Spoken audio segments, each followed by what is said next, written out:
I call the Charlottesville City Council meeting into order. We are now will get read out of closed session.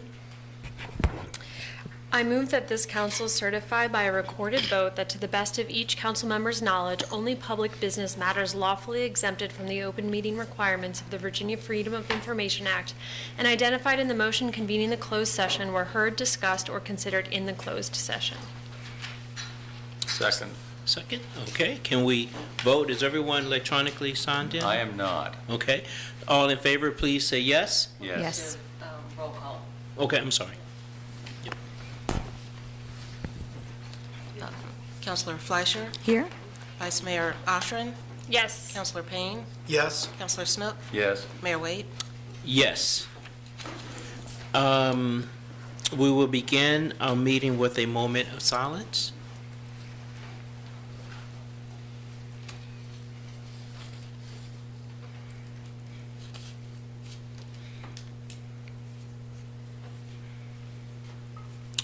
Thank you very much. Just for announcements, I just want to thank the community and particularly city staff for dealing with the last weather event that we've had. Is somewhat unprecedented, but I was informed that it might be the new norm. But it was unusual to have the extended deep cold spell after the snow and sleet, and it was made it difficult for the removal of the clearing of the streets and the sidewalks. But you know, everyone pitched in. We still have some work to do. Schools will have another 2-hour delay tomorrow, but they were able to go. We got some more areas that we have to clean up, and so I just want to thank everyone for pitching in, and I'm doing what we have to do to make sure that we can get to places safely. That's why we have the ordinance, so that people can get out safely. So are there other announcements? I have one. This Sunday is February's edition of the Neighborhood Walk that the Bike and Pedestrian Committee puts on. This month it will be in Johnson Village, so meeting at Tall Oaks Elementary at 10 a.m. on Sunday for an easy 2-3 mile stroll around the neighborhood. Please join, please tell your friends. Yes, it will be a little snowy. Hopefully the next couple of days of warmer weather will cause a little melt to make it a little easier to bypass, but in a big group, it'll be good to walk around and check out a neighborhood maybe you're not super familiar with. Again, that is this Sunday at 10 o'clock, meeting at Tall Oaks Elementary. Other announcements or comments? We don't have any proclamations this time. At a 4 o'clock meeting, we changed some things around to move the resolution regarding the recent immigration enforcement actions and reaffirming the city's commitment to civil rights, due process, and community trust. We moved that up to the next item on the agenda before we go into public comment. This is an item that I mentioned at a previous meeting, and staff worked really diligently to pull this resolution together. It's rather lengthy, but we think that every word makes a difference, has an impact, and we just felt we all wanted to read this, a part of it. But before we do that, I wanted to just kind of go around and let councilors just comment before we read the resolution. Michael, I will start with you, sir. Yeah, well, I have a number of thoughts. We'll try to be relatively brief. But I think this is a step in the right direction, and I'm glad that it hasn't just purely been a statement, but involves as well some concrete local actions that we can explore to take. I will say I don't think this is a moment for celebration for the city. I think this should be a moment of humility, because quite frankly, this has been something that the community has requested for almost a year, and it has taken until the murder of 2 American citizens that the Trump administration has celebrate it, said there won't be an accountability for, and openly lied about the context and situation of what happened. But for months before this, we've had the buildup of detention facilities, expanding a vice budget by over quadrupling it. We've had the government openly declare that immigration enforcement will happen purely based on the color of someone's skin. And the Supreme Court, in what is now known as a Kavanaugh stop, has affirmed that immigration enforcement can happen purely by an individual officer judging someone based on the color of their skin or what they're wearing. And the actions that we've taken tonight, I think, are a bare minimum in that these are actions that other localities in Virginia didn't just take months ago. In some cases, they took these actions years ago, in the case of Arlington, 2019. And I'm glad we're moving in this direction, but I think this is just a start, and I hope we'll be in a continued dialogue with impacted communities and those working in those areas to figure out what additional actions we can take and not stop here. And I would also say, I hope this can be a learning lesson for City Council, that when the community is coming to us with requests, that we bring them in and don't wait for over a year to even give a response of yes or no until what they're warning about finally hits the fan. Because we do have a voice as an elected body. We have a Democratic Senator, Mark Warner, who voted for the Lincoln-Riley Act, which helped set the stage for what's happening right now. We have a voice as an elected body to signal to elected officials like that, as well as our governor, our position on issues.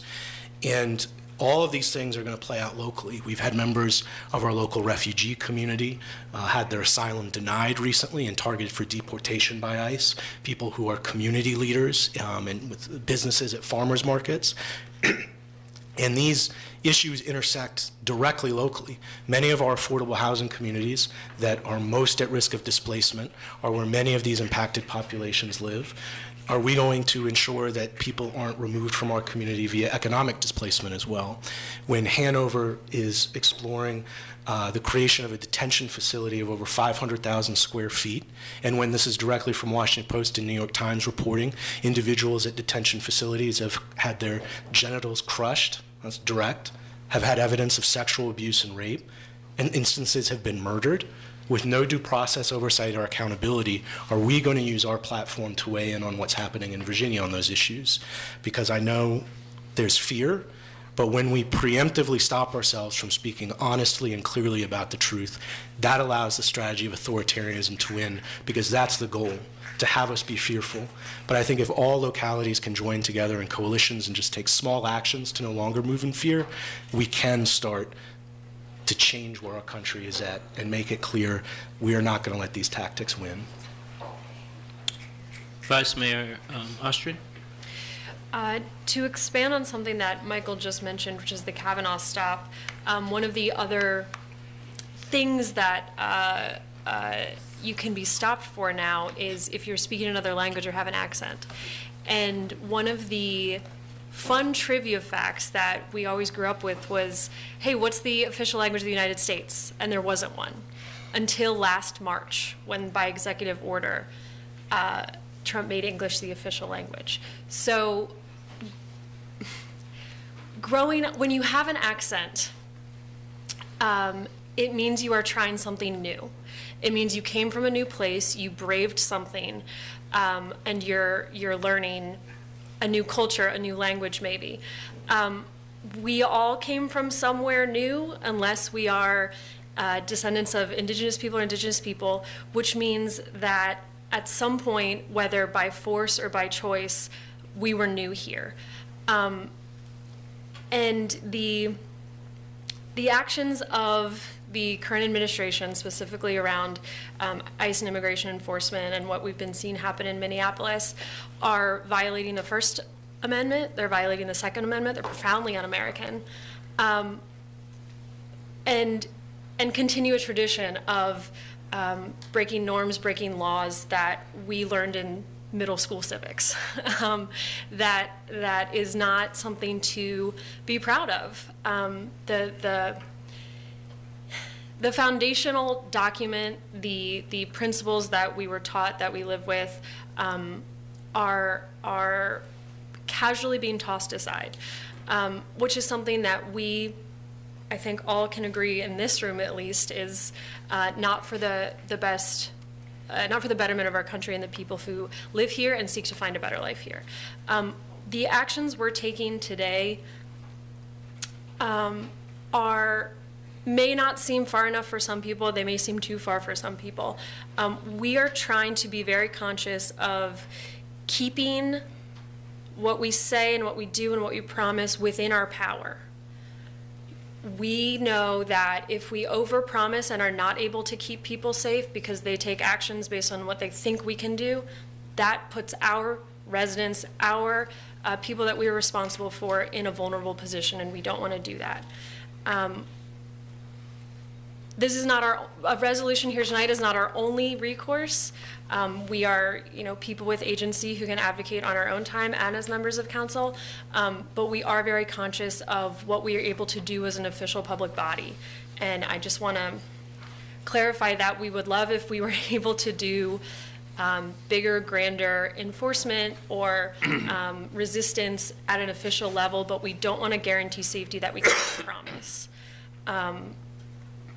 That being said, part of what we're going to hear tonight is our resolution, but also we're going to go over a couple of documents, a letter to our senators and a staff memo that trains, we've seen people complain that the ICE agents haven't been trained right, as if that's the big problem, but we are going to make sure that our staff understand their rules and regulations and their training, so that if people come knocking on our door demanding for entrance or documents or access of some kind, our staff knows what they're able to do, where they can forward the request, and where they can push back if needed.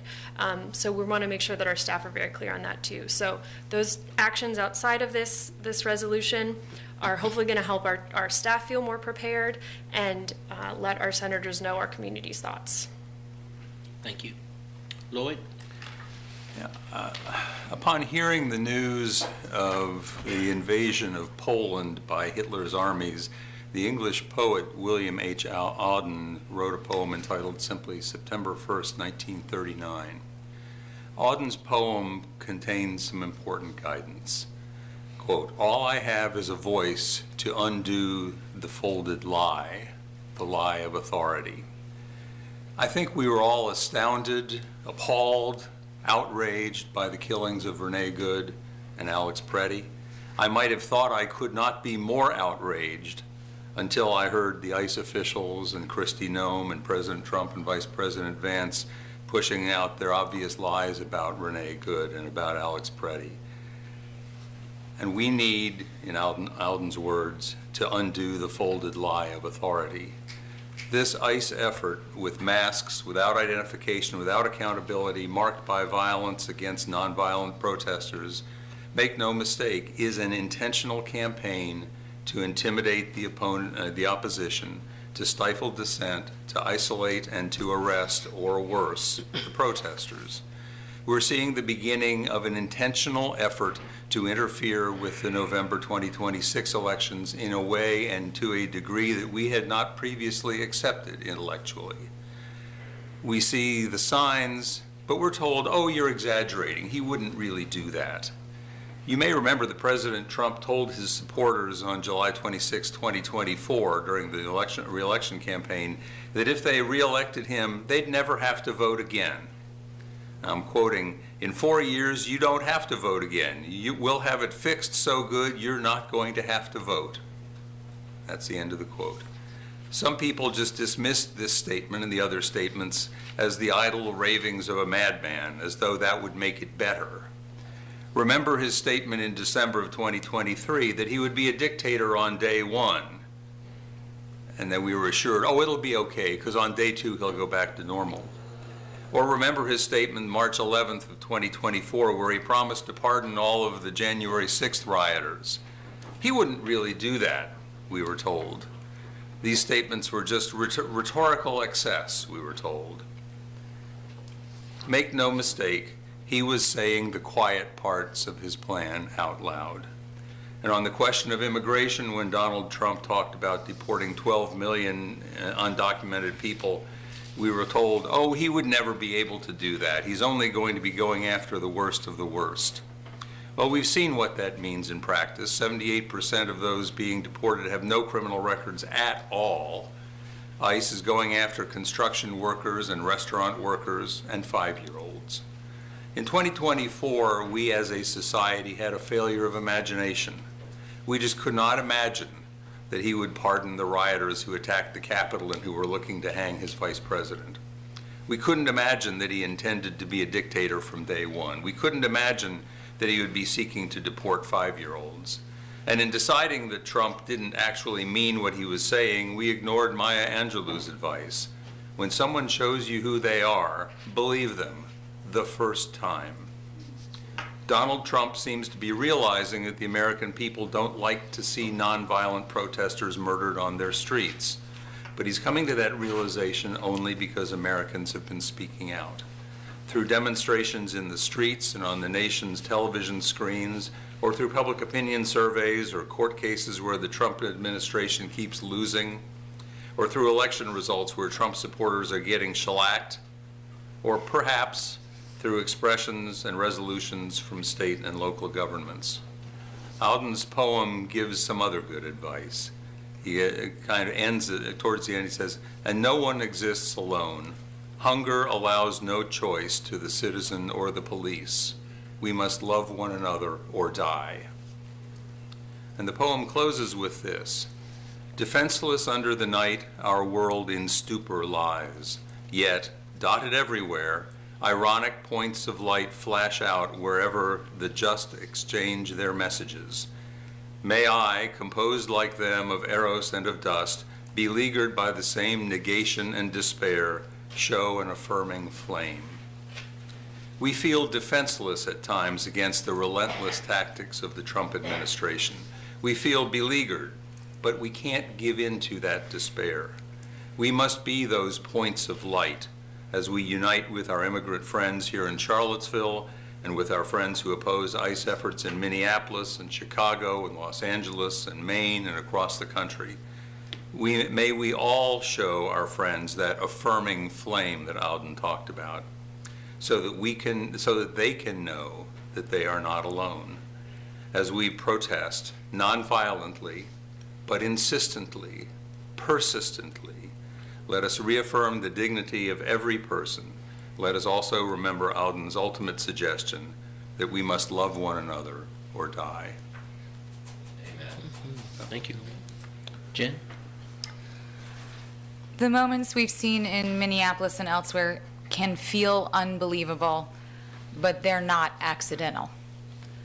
As the People's Paper put it plainly, this is not a moment, it's a season, and seasons are long.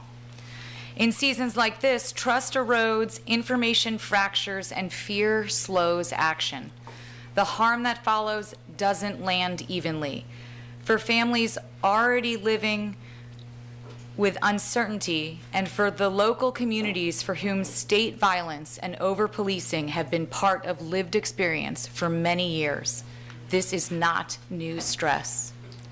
This is cumulative, and it can open old wounds. So the response can't be to ask people to simply absorb more. It has to be to slow the harm and make the support needed easy to reach through trusted people and institutions. For the city, our resolution affirms our commitments to civil rights, due process, and community trust. But to be a trusted institution on the ground, we also have to be prepared. And we recognize that that preparedness is long-haul work, not a one-time response. Just as in a public health emergency or an environmental disaster, some of the most effective preparedness is also the most basic. It's having your neighbor's phone number. It's knowing who might need food delivered, a pet walked, their kids picked up, or prescriptions filled. It's knowing who to call and who can be counted on. Alongside our resolution, I invite us all to get in the know and share resources.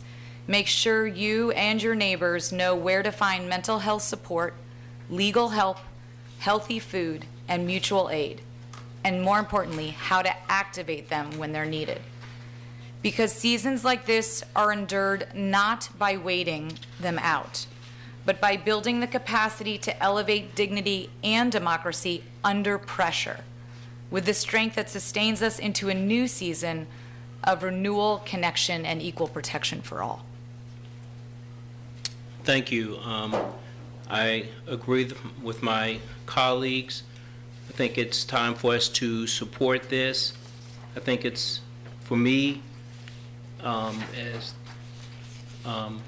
in my position, that before people see me as a father, as a husband, as someone who's given countless hours in this community as a volunteer for the last 30 years, as a former school board member, and as mayor, I'm a person of color.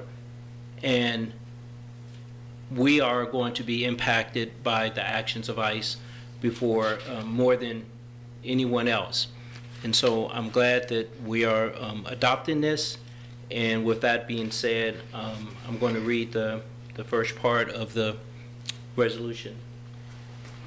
Whereas the City of Charlottesville is entrusted with safeguarding the health, safety, and welfare of the community, with expressing the values and priorities of the city, and whereas the City of Charlottesville seeks to be a city where everyone thrives, and where Charlottesville is a diverse and inclusive community that values fairness, equal protection under the law, the respect for the dignity and humanity of all persons, and whereas the City of Charlottesville seeks to be a welcoming community, including being welcoming to immigrants from other countries, and whereas recent immigration enforcement actions undertaken by federal authorities, including actions that have resulted in a serious injury or loss of life, have generated widespread public outrage regarding civil rights, accountability, and the appropriate use of action, use of force, and where such action, regardless of the ultimate outcome of any investigation, can profoundly affect public trust, communities' cohesion, and the willingness of residents to engage with the local government and public safety, and whereas the city recognizes that immigration enforcement is a federal responsibility and that the city has no authority or responsibility to regulate, direct, or control the operation of the U.S. Immigration and Customs Enforcement, or ICE, or other federal agencies, and whereas the City Council nevertheless retains the authority and responsibility to speak on matters that affect the safety, rights, and trust of the Charlottesville community, to advocate for constitutional protection and humane treatment for all persons. Therefore, it be resolved by the Council of the City of Charlottesville. 1, expression of condemnation and grief. Charlottesville mourns the loss of life caused by recent immigration enforcement actions. The city unequivocally condemns any enforcement tactics that needlessly endanger human life, disregard basic dignity, and erode the rule of law. 2, affirmation of community values and practices. The city affirms its commitment to constitutional protections, equal treatment under the law, and the humane and respectful treatment of all individuals within the community. Charlottesville rejects the normalization of fear, secrecy, and violence as tools of governance. Public safety must never be achieved through terror, humiliation, or the abandonment of due process. Peaceful protest is an American right and not a valid target for federal action. 3, public safety and community trust. The city finds that in the context of federal immigration enforcement, practices such as concealing an official's identity, operating in plain clothes, using unmarked vehicles, failing to clearly and promptly identify their authority, or engaging in confrontational tactics without clear legal justification, create an unreasonable risk of violent escalation. Moreover, tactics that deny persons access to basic human needs and rights guaranteed by the Constitution, such as operations aimed at schools, medical facilities, courthouses, and houses of worship, run counter to the American spirit and should not be tolerated. Such practices do not merely undermine community trust, they place residents, bystanders, and the officers themselves in immediate danger and are incompatible with principles of transparent, accountable policing. Charlottesville police officers do not hide their identities. Charlottesville police officers activate their body-worn cameras when working in the community. Charlottesville police officers have been trained to de-escalate confrontations. Charlottesville police officers receive extensive training on how to protect the constitutional rights of all persons. The city is proud of its police department's commitment to building trust with all residents, including through its longstanding practice of not collecting or maintaining information about a person's immigration status, recognizing that community trust is essential to public safety. 4, Federal Immigration Authority. The city recognizes that Federal Immigration Enforcement Authority is derived from federal statute and limited by the United States Constitution, and that unless the city and ICE enter into an agreement under Section 287G of the Immigration and Naturalization Act, the city has no responsibility or authority to enforce immigration laws. Federal law does not generally authorize immigration officers to stop vehicles, enter private property, or take enforcement actions absent lawful authority supported by probable cause and, where required, a judicially issued warrant. Moreover, the city finds that immigration enforcement actions aimed at schools, medical facilities, courthouses, and houses of worship, while potentially legal, are unduly disruptive to the community's well-being and wrongfully interfere with human dignity and rights granted by law. The city rejects enforcement actions that exceed or evade these legal limits and find that such actions erode public confidence, destabilize communities, and undermine the legitimacy of lawful authority itself. 5, call for transparency and accountability. The city urges federal authorities to conduct thorough, independent, and transparent investigations into incidents involving the use of force in immigration enforcement and to make findings available to the public to the extent permitted by law.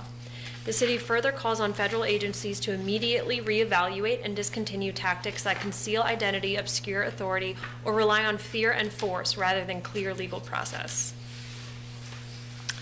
6, the city recognizes that certain tactics now commonly employed in federal immigration enforcement, even when authorized or condoned by federal officials, can place federal officers at risk of physical harm, legal jeopardy, and moral injury. The city further finds that enforcement practices that obscure identity, that rely on fear created by ambiguity, or that prioritize displays of force over clearly bounded legal authority dehumanize community members while entangling federal personnel in operations that serve political objectives rather than public safety. Limitation on scope and authority. This resolution is intended solely as an expression of the values and concerns of the city as expressed by its current city council. Nothing in this resolution is intended to direct the city manager or city staff to interfere with lawful federal activities or to alter any existing legal obligations or authorities. 8, communication to federal and state officials. The City Council, as a body, will communicate with Charlottesville's representatives in the United States Senate and House of Representatives, as well as Virginia's Governor and Attorney General, to convey the city's concerns regarding federal immigration enforcement and to request they exercise their respective authorities to promote transparency, accountability, and adherence to constitutional and statutory protections through any means possible, including appropriate legislative action.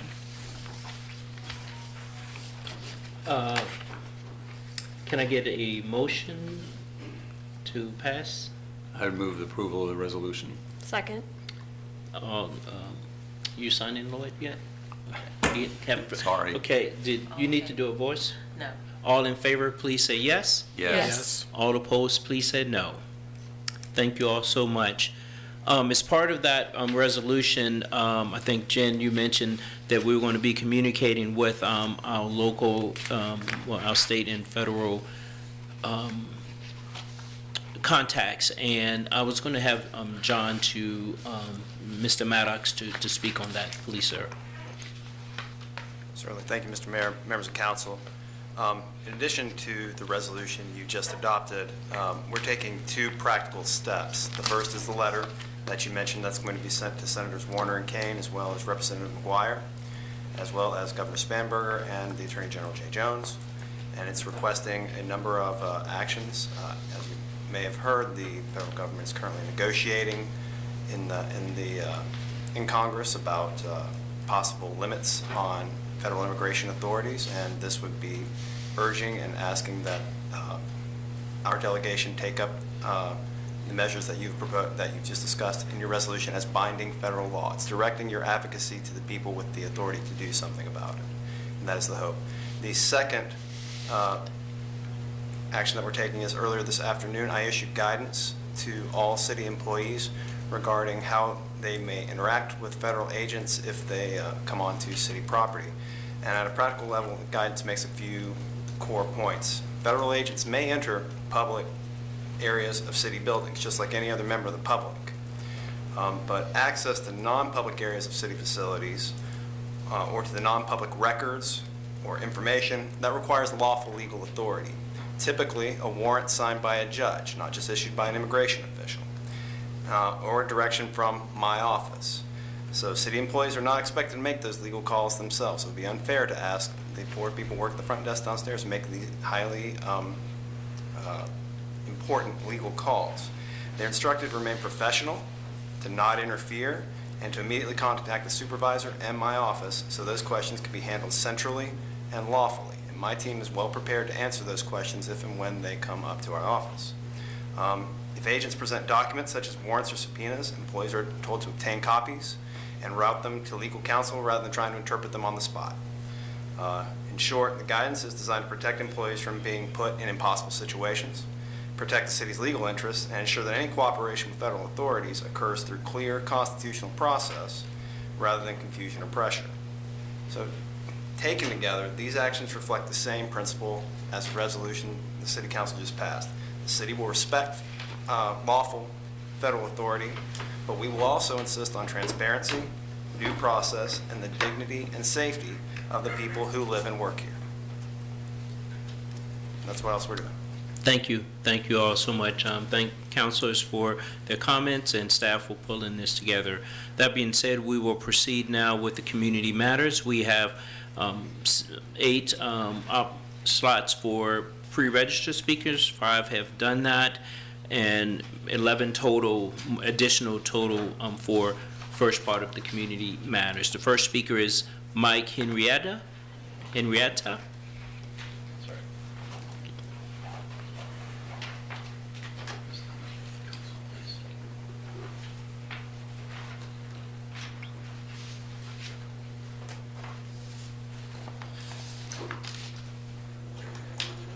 Mike Henrietta here. I just handed you traditional evidence about the auction block. Tradition refers to something handed down from a previous generation. A tradition widely known and right up until present day was documented in 1940 by Holman W. Walsh.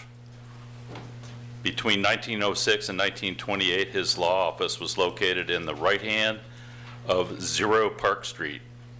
At the side of the office, there was a large stone of very specific size, that is, quote, which was said was the auction block for selling slaves. A sign on this southern side exterior wall of his office facing the Monticello Hotel read, Benson & Brothers Auction Rooms, just over the auction block, unquote. Mr. Walsh also documented, quote, I have heard that the building was used as a slave auction room, unquote. It was said, and I have heard, means that Walsh knew there was an auction block because knowledgeable other citizens told him so, passing down as tradition what they knew as fact. There's even a more interesting second tradition about the block. When the firm of Brownfield Realty bought 0 Park Street in the early 1970s, the building's previous owner told Ms. Roberta Brownfield, quote, the auction block was already in use before my building was constructed in 1820, unquote. This means previous owners passed down verbally as fact an important forgotten issue, namely, before it was 0 Park Street's empty lot was used for tying up horses. Auctioning of enslaved laborers besides the horse lot was a vital part of Charlottesville's economy. This was even earlier than the Negro trader selling South era began. Our requested sign should read traditional site of enslavement auction block, and thank you. And one other comment, I'm not the best at hearing, and the finger snapping thing interrupts my ability to hear some of the speakers, please, so thank you all. Alicia?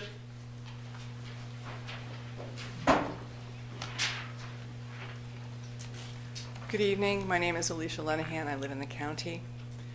You work in the shadow cast by the Unite the Right rally in August 2017. Then your primary goal was to protect the First Amendment rights of white supremacists while hoping to keep the community safe. The epic failure on both counts must inform how you do your jobs today. What have you learned from that world-changing event? The irony is inescapable. Those who dispensed the trauma of August 11th and 12th knew what they were doing. They generated clear definitions of the detestable other and the utilization of state power to eliminate the imagined enemy. Unite the Right can look on with satisfaction at the role they played in moving the national conversation and the federal government. They were actual 21st century Nazis who took action in the public sphere, shaped the public conversation, and are getting the policy outcomes that they desired. The administration assumes that we are insincere in our values and that principles of inclusion and unity are superficial. Will you abandon the tenets of your resolution at the first hint of retaliation? Since the last council meeting, Alex Preddy was killed. Robert Reich describes it as an execution because he was murdered intentionally. Bishop William Barber calls it a lynching because, as in the Jim Crow era, masked men brutally murdered him in public, celebrated their extrajudicial execution as a moral victory, and then lied about what the victim had done. The federal agents sent to LA, Chicago, Charlotte, Maine, and Minneapolis wear body armor and masks, bear long guns and sidearms, but their skittishness and brutality are qualities associated with fear, not resolve. It takes far more courage to stare down the barrel of a gun when you're armed with only a whistle and a phone than it does to point a gun at an unarmed community member. What history will Charlottesville write when ICE arrives? When we are confronted with street terror, concentration camps, and mass deportations, what will you do? We know that this paramilitary force has gutted the Fourth Amendment in a secret memo. Question: when ICE breaks into a home without a valid judicial warrant, should the residents call the police? If they respond, what will officers do when they are on the scene? Who will they serve and protect? Our freedom of speech, right to assemble and seek redress from the government is being threatened at every turn. ICE agents have killed, seriously injured, and brutalized countless protesters and observers. Question: when ICE attacks community members who are defending democracy and protecting their neighbors, should we call the police? If they respond, will officers what will they do when they're on the scene? Who will they serve and protect?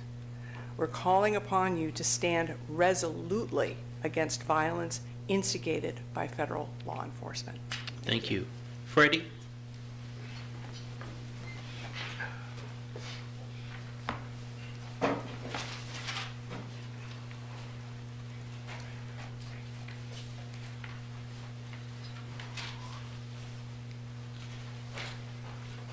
Hello, everyone. Hello, sir. Happy Black History Month. My name is Freddie Jackson. I'm the founder of the Love No Ego Foundation. That's Love No Ego Foundation, an organization working with youth here in Charlottesville and the Central Virginia area.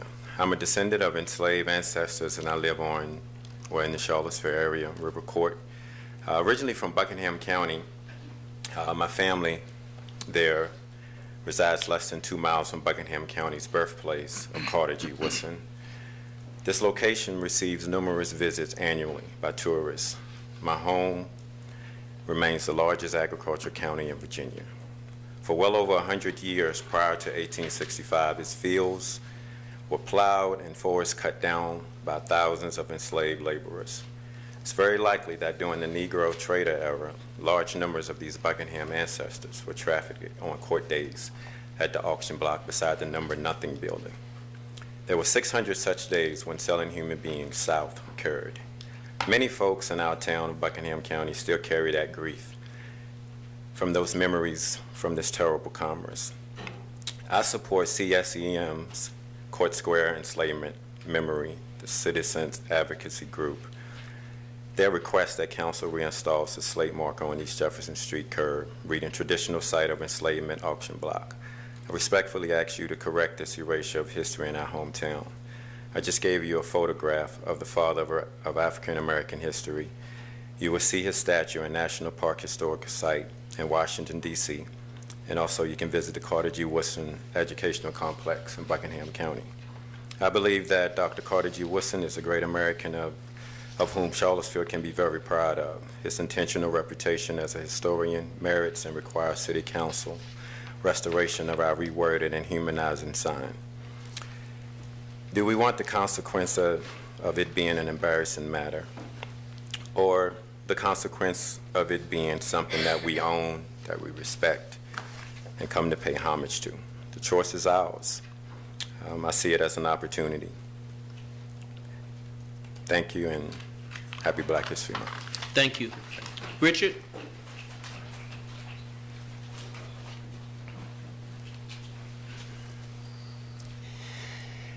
I'm Richard Allen. You had directed us in previous meeting to reach out to descendant groups, and we are actively doing that here over the last 2 weeks, and we'll report on that to you at your next meeting. But right now, I would like to speak with you about transforming Auction Block Corner from soul hurting to soul honoring. It's been the mission of our group for 5.5 years. Does anybody here remember the date of Thanksgiving in 2004? Anton Parker and Scotty B. Williams certainly do. They shocked the Jeffersonian Thanksgiving Festival with a mock auction at the enslavement block site. By critiquing the costumed glorification of town heroes, this ironic citizen activism shined light on 3 presidents' darker side. The mock auction became the talk of the town, and within a few years, the costume festival was discontinued. I'm going to give you links so that you can learn more about that. Citizens speaking out actively about controversial issues. It's challenging to acknowledge painful historic facts. And here are 2 soul-hurting headlines a few years ago. And the first one, I quote, "How can Charlottesville commemorate the countless auctions that ripped families apart and enslaved people in Court Square?" And second, and I quote, "How will our city now mark its ugly past? The somber site where enslaved people were treated like chattel, part of a long history of abusing, degrading, or ignoring Black Americans." Today, councilors, on the other hand, our group salutes City Council and UVA. You have led the way by removing unwanted statues and installing the memorial to enslaved laborers. These have been deeds of civic repair. They have been soul honoring. But there does remain one thing that does need to be done. So councilors, we ask of you today, let's make Court Square curbside a place of acknowledgement. Let us follow UVA's lead by honoring the souls of our town's early builders. Our group will ask you to vote in March to restore the reworded traditional site of enslaved auction block sign. Thank you very much. Thank you. Wendy?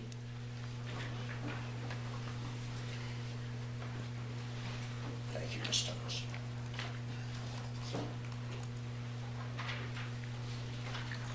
Hi, I'm Wendy. I'm an organizer at FAR. I want to start out today by talking about ICE. ICE is not the issue that I usually explicitly comment on, but ICE is inextricably connected to LV Collective and low-income housing, and not only because a large number of refugees live in our communities.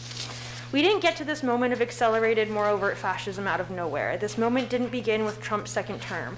We have to think about ICE abductions in connection to the family separation system, which disproportionately police and separate Black families. The horrible and heartbreaking murders of Silverio Villegas Gonzalez, Keith Porter, Jose Castro Rivera, because Renee Good and Alex Preddy are not the first to lose their lives to ICE. They are just the first white-bodied U.S. citizens, but we must name them all. These murders did not happen in a vacuum. ICE shootings can't be divorced from the murders of Sonia Massey, George Floyd, Breonna Taylor, Ahmaud Arbery, Philando Castile, Freddie Gray, Tamir Rice, Michael Brown, Eric Garner, and so many more at the hands of the police. The horrors of ICE detention centers are extensions of every prison and jail, which disproportionately, overwhelmingly lock up black and brown bodies. I say all of this to point out the inextricable interconnectedness of the liberation of all people. This resolution is far too little, far too late. We have to imagine and fight for a world where ICE is abolished and where we abolish and divest from all death-making systems, prisons, police, the military, and invest in actual life-giving institutions that will sustain and feed and house us, like healthcare and housing. Don't wait any longer to change the zoning code around black core neighborhoods because it's not too late. Over the weekend, I saw a local prominent housing group made up of mostly white professionals, who I think everybody knows who I'm talking about, fundraising for the Haven on social media, which was really interesting to me. This group's motto is any and all housing, which, by the way, translates to all lives matter. But every time they support unhoused folks, I raise my eyebrows and give them severe side eye because it feels like white saviorism and charity instead of solidarity. Solidarity requires a root cause analysis, and it's ironic to me that this group often shows out in hordes to support our street-based neighbors, but they won't say a word. In fact, they actively support the very luxury buildings that drive black people out of their neighborhoods and their homes and cause them to be unhoused or displaced in the first place. You just heard the impact of gentrification on Kindlewood earlier today. And it goes both ways. Low-income housing is also often the pathway for unhoused people to gain housing stability, but this group won't say a thing about gentrification and displacement in those communities, or in West Haven and Fife Hill and 10th and Page. And yet this is the housing group that this council holds as the authoritative voice on housing, and it's unfair. Please listen to the residents who are coming to you week after week telling you to change the zoning code, especially because they're all black and brown, and the people who you all are listening to are all wealthy white professionals who don't live in the communities that you all are trying to build these luxury buildings over. Thank you. That was our last pre-registered speak. We have opportunity for 11 more. Would anyone like Susan? Thank you.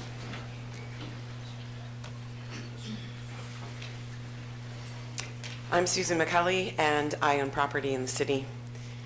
Thank you for passing the resolution regarding ICE. We do consider it a good first step.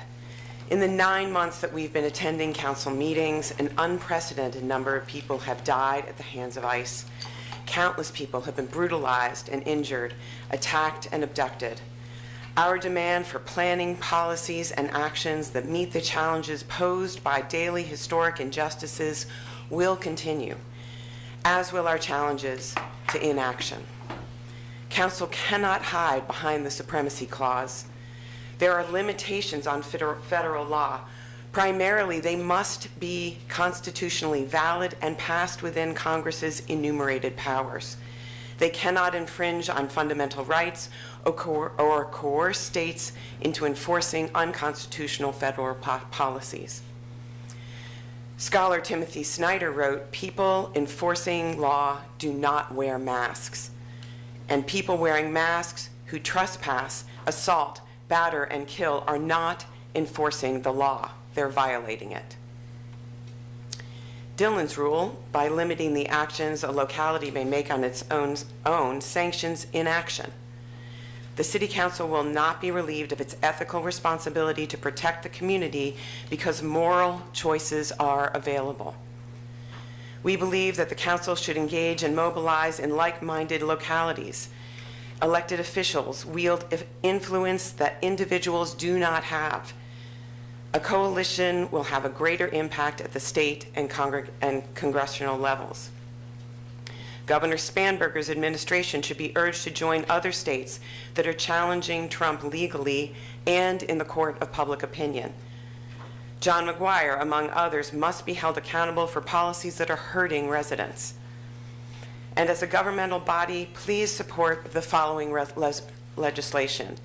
Delegate Jones' bill to prohibit law enforcement from wearing masks, Delegate Carlson's bill prohibiting arrests for civil infractions in or around courthouses, the Immigration Safe Zones Act, which aims to prohibit ICE from entering schools, hospitals, universities, and places of worship without a valid judicial warrant, and proposals that restrict state and local police from participating in 287G agreements and limit the use of local resources for federal immigration enforcement.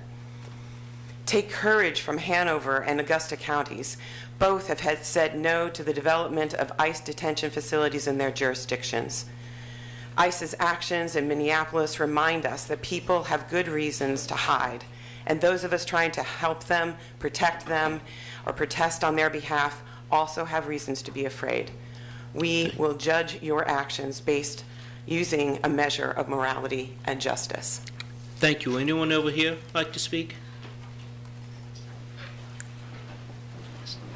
I'll get you next.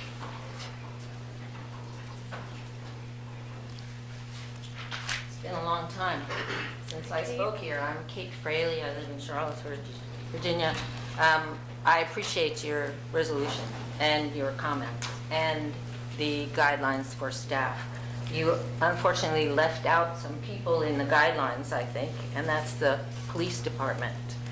You mentioned public safety a lot, and you mentioned that the police department can't interfere with lawful actions.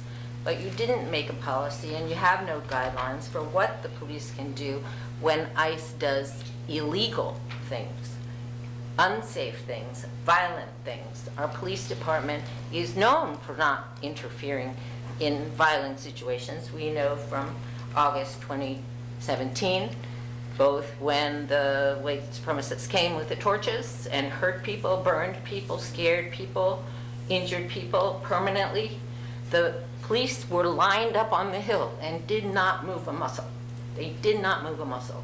And the next day, they did not keep people safe in Charlottesville, even when we went to them and said, there's somebody over there who's getting beat up, you need to take care of them. They did not move. They stood still and stared at us. It was awful.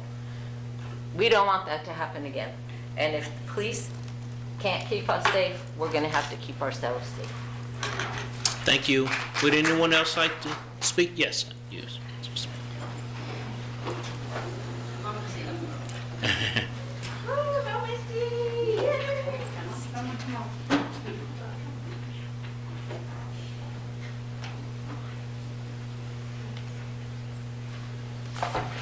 Hello. Hello. Mary Wade and people on the board. I'm a little nervous, but I'm gonna try That's to all do right. this It's thing. okay. It's okay. They use me as a guinea pig. My name is Melvina Hill. I am a resident at Crescent Hall and also serve on the Tenant Association Committee as Vice President. Crescent Hall, am also a part of the FAR program, the internship. Now, one of the questions that they asked was, why do you think an 8-story building on West Main that overshadowed West Haven is a bad idea? My answer was, it could be isolating the historic West Haven public housing. It is being a giant wall creating psychological burdens. And that means depression, anxiety, so on and so forth. Okay, get nervous here. It also reduces sunlight, it creates traffic congestion, and it would be an eyesore for the resident that live there. It would also cut off community, cut the community off from the rest of the city. Thank you. I appreciate y'all. Thank you, Ms. Hill. Great job. Who else would like to speak? We have none. You and then you next, okay? You.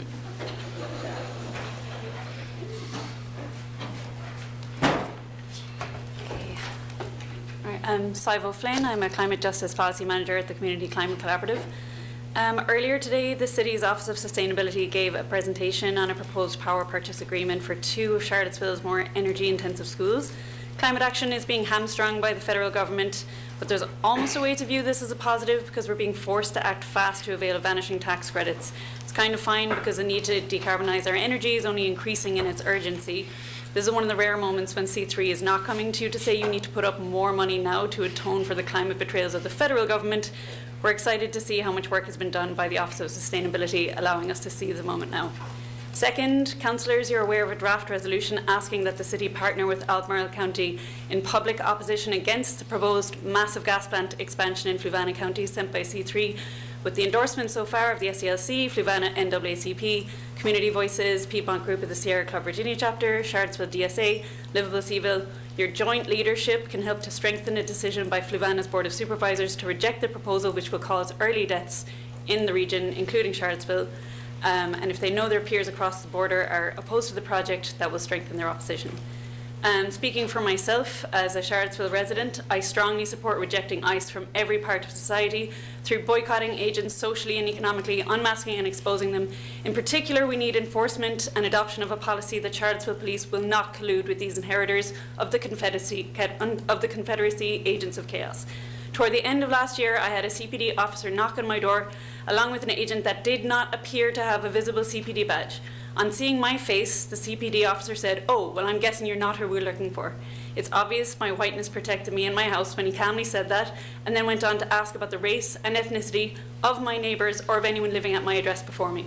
I declined to respond, but I don't know if the second agent was ICE. It was disturbing in any situation to be asked to racially profile my neighbours by Charlottesville Police. It's additionally so not knowing whether it was in collusion with ICE. Echoing others' concerns, will CPD be explicitly directed not to collude with ICE? I heard the city staff are instructed to be professional if ICE shows up on city property. What happens if they're treated with violence or deaf ears or obstruction of other forms? Can they call the police? What does resistance against tyranny actually mean in practice to Charlottesville? How will it instruct its police force to uphold its purported values? In short, abolish ICE everywhere.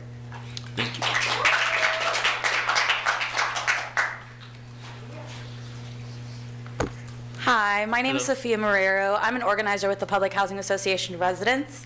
I want to echo what everyone has said so far because everyone's made wonderful comments, but I just wanted to also bring to light recently a bunch of different organizations went to Richmond and spoke with legislators for a tenant day of action.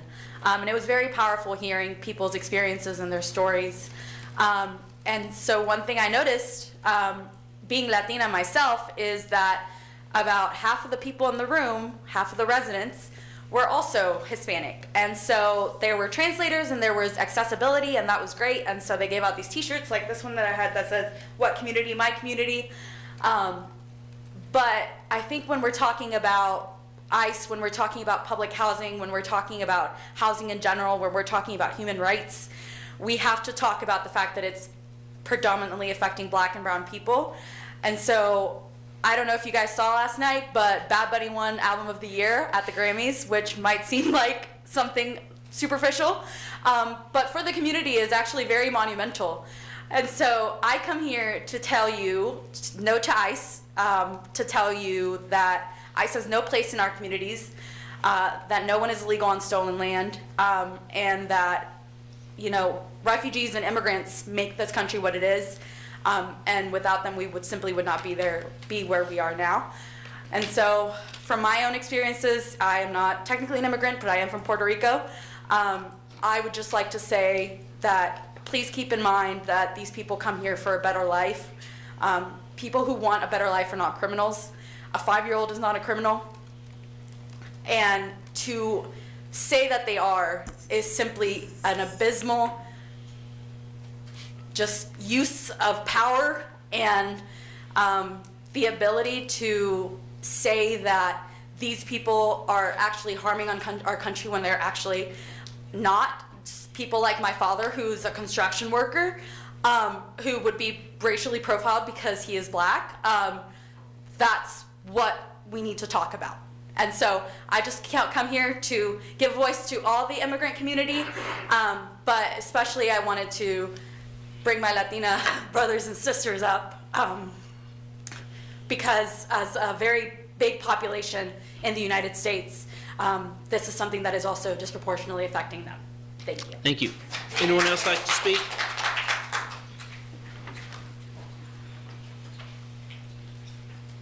Good evening. My name is Rosia Parker. I have not too much to say. I'm still want to be an advocate for the public housing residents. Still want to ask for the rezoning code to come up to be able to correct the wrong that has been done to the disadvantaged and historic community. Also with ICE,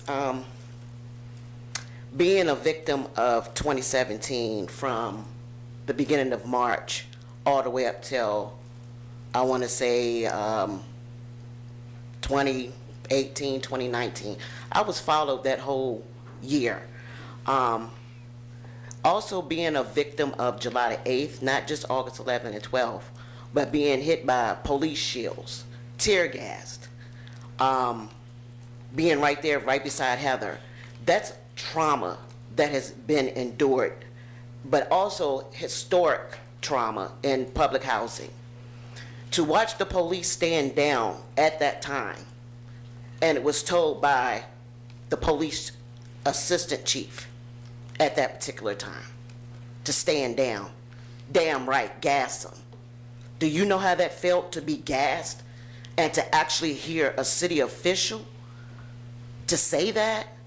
That's very harmful, and I still carry that today, mentally, physically, and emotionally. But with ICE, what relationship do y'all have with Albemarle County? Because the city's here, Albemarle County's here, right across the street. And to be told the other day that this lady witnessed ICE run up on a family, run across 29, you know, and the family is just there, and there was a child involved. That's very harmful, you know, and to be very racial profiled in the county, and a lot of the county has Latino and a lot of low-income black families, and with me being a black woman, a woman of color, this is very disturbing, because not only are we fighting ICE, but we're still fighting the police. But until things get under control, we're still at risk of having our life taken. So thank y'all for the resolution, but I just ask that y'all take heed to it and y'all actually work with what you're saying. Because I'm looking at you being here tonight, saying what you're saying. But I pray that you're right and you're wrong for 2017. Thank you. Who else would like to speak? Yes, sir.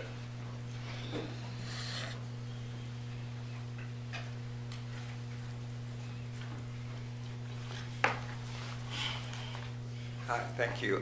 My name is Frank Bechter. I live in Fifeville at 6.5 Street in Dice. First, I want to thank the city council and staff, whoever does the videotaping of these meetings. I think that's extremely helpful, and I just want to bring attention to it.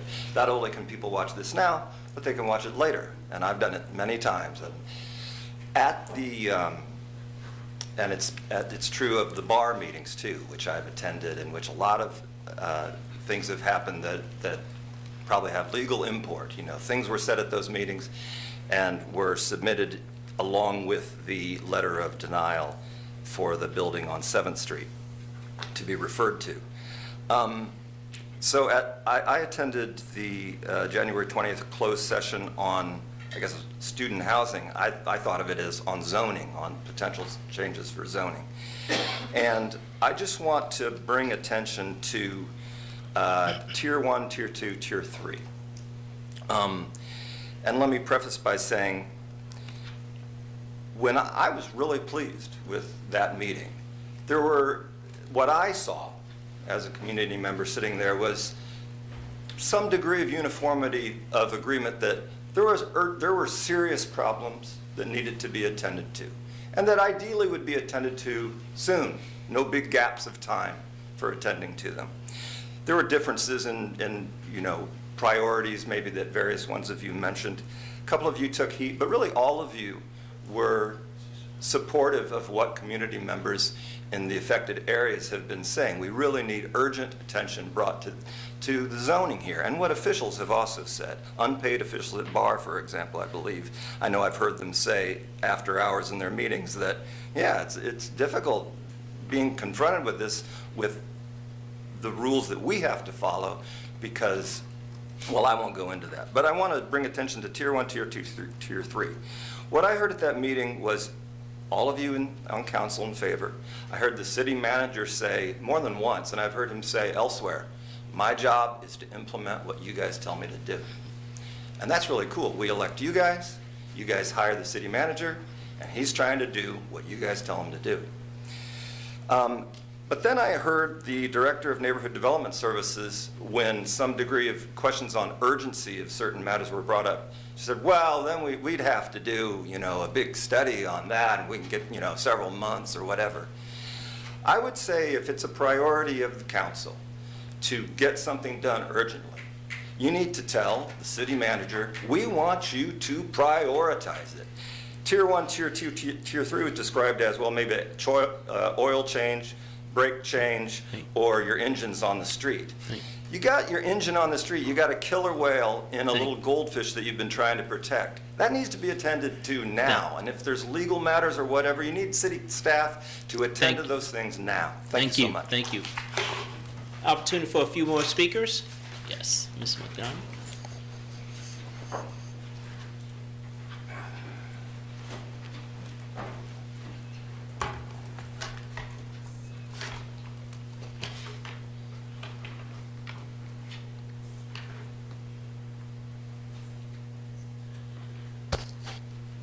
Good evening. Good evening. My name is Deanna McDonald. I am the founder of RN Heartwork, health education, coaching, consulting, and community health advocacy. I'm here to address fundamental contradictions in recent funding pushes to support the grocery store project at 501 Cherry Avenue. The conditional funding that council spoke about at the last meeting on January 20th acknowledges that there's a clear need for food access to be increased in this area. Yet it has declined to ensure the structure itself is fully built to house a viable grocery store. I heard you all mention that there were fundamental things that the co-op, which is a volunteer group of community members, that need to do in order for you guys to believe in that project. Woodard Properties came to this city, said they were going to develop this site, and there was going to be a grocery store built within the development. That has changed over time. The co-op has a fundraising that they have to do for the entity of the grocery store. That does not have anything to do with the structure. The sticks and bricks that we are asking council to support is for the changes that the developer for construction increases and things of that like are saying that they changed over time. PHA is coming in to help support and keep that project going because the developer couldn't make good on their promises. Not that they are doing so nefariously. Construction costs change. 2020 happened. We've got a whole lot of list of things that have occurred. I, as a community health advocate, stepped in to help a developer find a grocery store operator.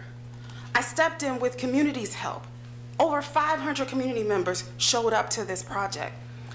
There is a business plan that you all have reviewed. There is a pro forma that you all have reviewed that won out over a corporate entity already existing. The seeds of doubt that council are sowing related to a grocery store and making provisions that a developer could put in something else is not helpful. It's in fact harmful. It's what's happened at Vinegar Hill. There's promises made to community and then they fall through, and it's with plausible deniability. City Council is here to serve the community. The community is doing their part. I am just here to urge you to let's really push this thing across the line. I appreciate all of the things that you have done thus far, but really, let's all partner and work together to really get this thing across the line. Thank you. Just for clarification, I think that we did approve the 1.7 additional $1 million. It's not directly for the grocery store. It's not directly for the grocery store. So Councilman Snook talk about how much money you're going to give and what happens at the grocery store, but that's benefiting the development. The people asked for a grocery store. Affordable housing is definitely something the city needs, but the people that live in that neighborhood, that have been displaced, that are suffering from a food desert, they need the grocery store, not the affordable housing.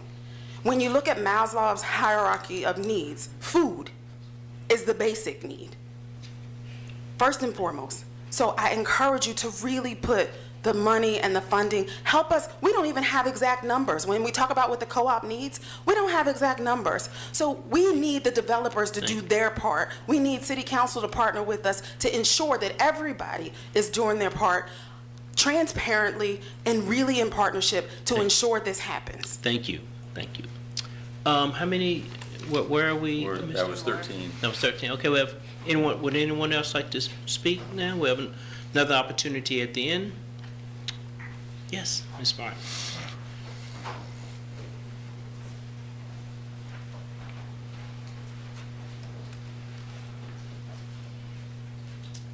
Good evening. Good evening. Ziona Bryant, community member and school board member, but I just want to say before I start that I'm not speaking on behalf of the board. I'm not allowed to do that, but I am speaking as a community member and of course in my capacity as a board member. So first, thank you, City Manager Sanders, for the budget activity that we recently participated in. I learned a lot. It was a hard activity because with $10,000, we were making really big investments. But I can say with the winter weather and the storm and all of the pipes bursting and things, I feel like we're seeing a return on the investment for those of us who put monopoly money into the public safety bucket. So thank you to our first responders for all of their work. I have a couple of concerns. So one being, as we know, it is budget season and there are really intense conversations happening about what will be funded and what won't be funded. And of course, I'm going to advocate for the schools to get the funding that is needed, mainly because of all of the agreements that have been made to improve living conditions for teachers and staff. And in order to uphold some of those agreements, it will require more funding. So I think that's really important to name and to continue to advocate for. Additionally, with the snow and the ice, we saw a lot of discussion around like safety for students and families in the community. And I think it's easy to say like what didn't go well after the fact, but I would like to see improvement of some of the conditions that are currently continuing to exist and prohibit students from getting safely to their bus stops. I think that's really important. The school properties are looking better than they did a few days ago, and I know that the city has been working hard on it. I know that our custodial staff has been working hard on it too, but I do want to remind people that like these are individuals who are putting a lot of work in to do that, and I do think that it will take the community, it will take people shoveling their sidewalks and doing their part to make sure that the conditions are good for students to continue to go to school throughout the week and in the future. But also we have to help each other. So I appreciate the initiative that y'all have with United Way and other organizations to make that happen. We have to care for each other as neighbors, and I think that goes without saying, but it's always good to repeat. But I will continue to say that we need the funding to our schools to continue to do the work that's important. And I welcome, continued accountability. I welcome, as, a community member, for the questions to be asked and for closer collaboration so that the city council can feel more confident to fund the schools if there are doubts that exist. But I do think that there are a lot of big issues that our schools are being asked to fix and to address, and it's way bigger than our purview. So it will take a lot of community organizations and coalitions to get on board to solve some of these deeper inequities. Thank you so much. Thank you. Would anyone else like to speak now? Okay. If not, we'll go to the consent agenda. Madam Clerk?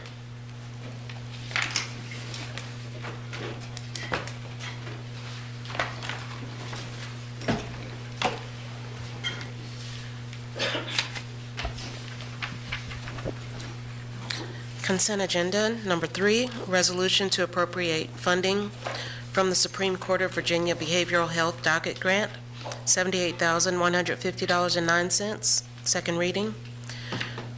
Number 4, Resolution to appropriate the Virginia Department of Social Services Family Assistance Management Grant in the amount of $125,754.06.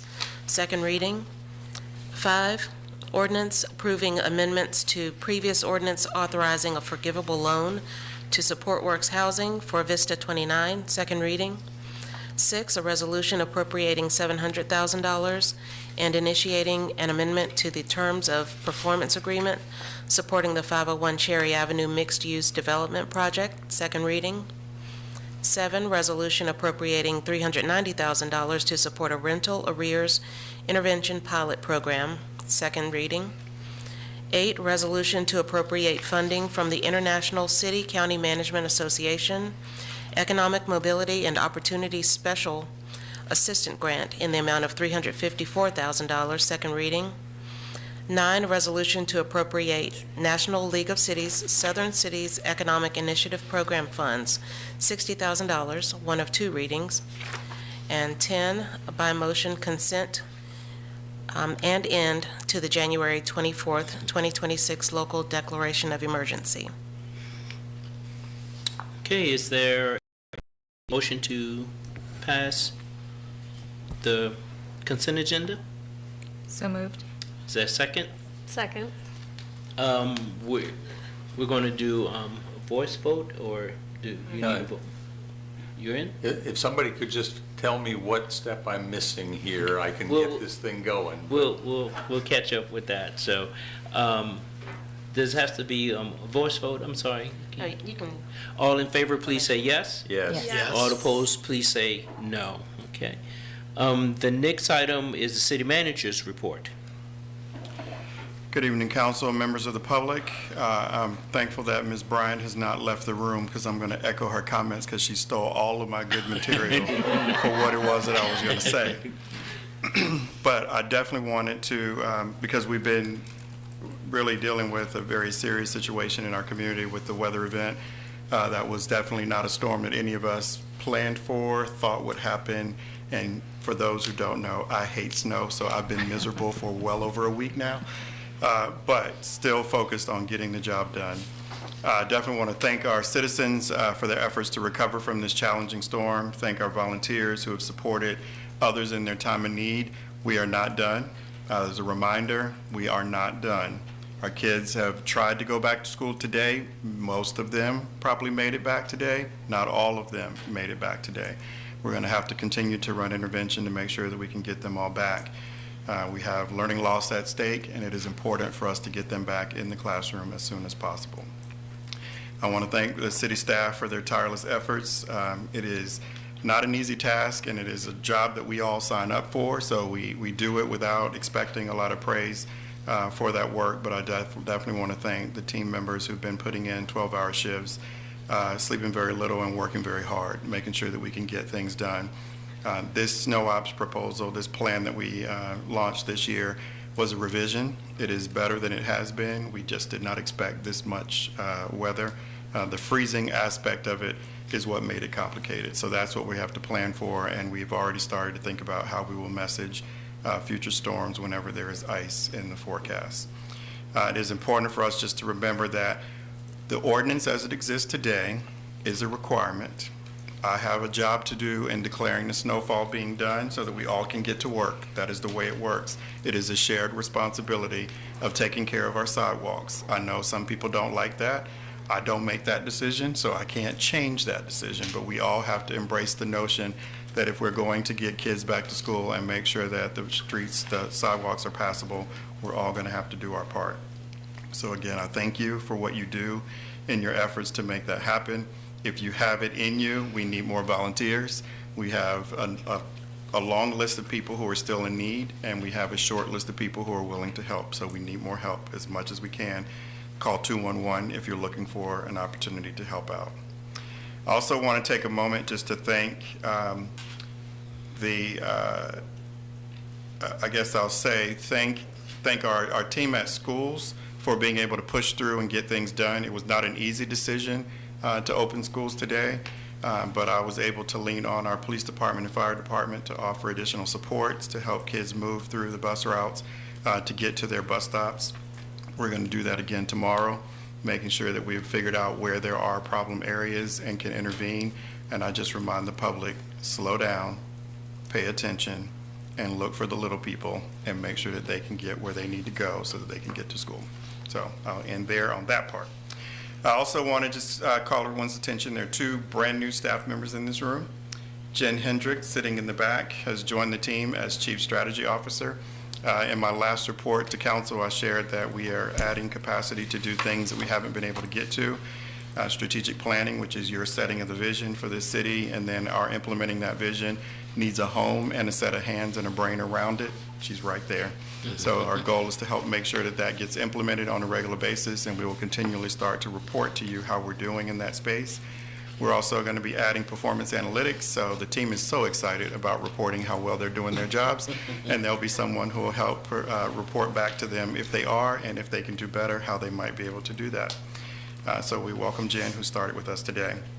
Also in the gallery, Sam Roman, yes, another Sam in the city manager's office, but he has agreed to go by Roman, so everyone will call him Roman effective today.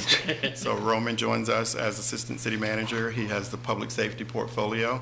He will support our police department, fire department, emergency management, and human services teams, and a coordinated plan for how we serve this community and make sure that we're always there when you need us. So Roman comes to us from the city of Roanoke, and a long history in local government service, which I don't mind because it helps think through some of the challenges and complicated work that is to be done by this local government. So he joined us today as well, and he has told me that he's very excited to meet as many of you as possible and get to work.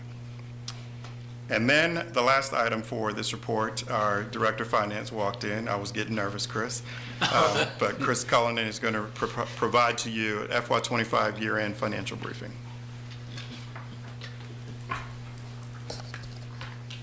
The lag on the video was a little longer than I thought it was. Sorry about that, Sam. Good evening, Mr. Mayor, members of the council. I'm Chris Cullinan, the city's Director of Finance. Sam has invited me to share part of his time to report on the fiscal year 25 general fund balance surplus. We had one, so that we can start there. The amount is roughly $8.5 million, which is about 3.4% of the adopted FY25 budget. You see here, these are the tables that are in your report, but obviously we wanted to provide those to the public so everybody can see what we were talking from. This is just a little bit of a history over the last 7 fiscal years. I'm sure you'll recall we had some very large surpluses in sort of the post-COVID years up through FY24.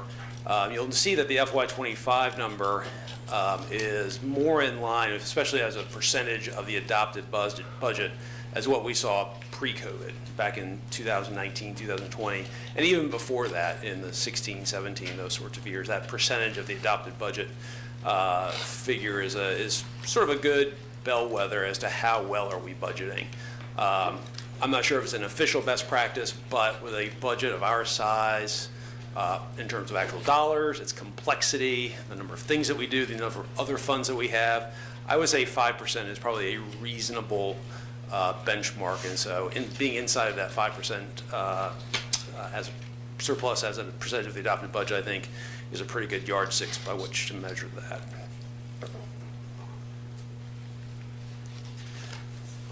And so just talk a little bit, just some highlights of how we performed.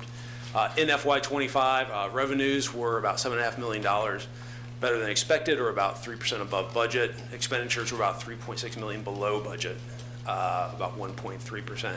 Overall, these results are much closer to the budget amounts than in previous fiscal years on both the revenue and the expenditure side. Could I ask you a question about that right there? Why does the sum of those two numbers not equal 8.5? Good question. We'll get to that at the very end, because when we talk about the surplus, we often say a budget surplus, but really it's a fund balance surplus. So there's some other things that get mixed in with that calculation, which I'll show at the very end. But I yes, will wait. Thank you. or as Sam said, sometimes the math doesn't math, but it will. We'll get there. I'll show my homework.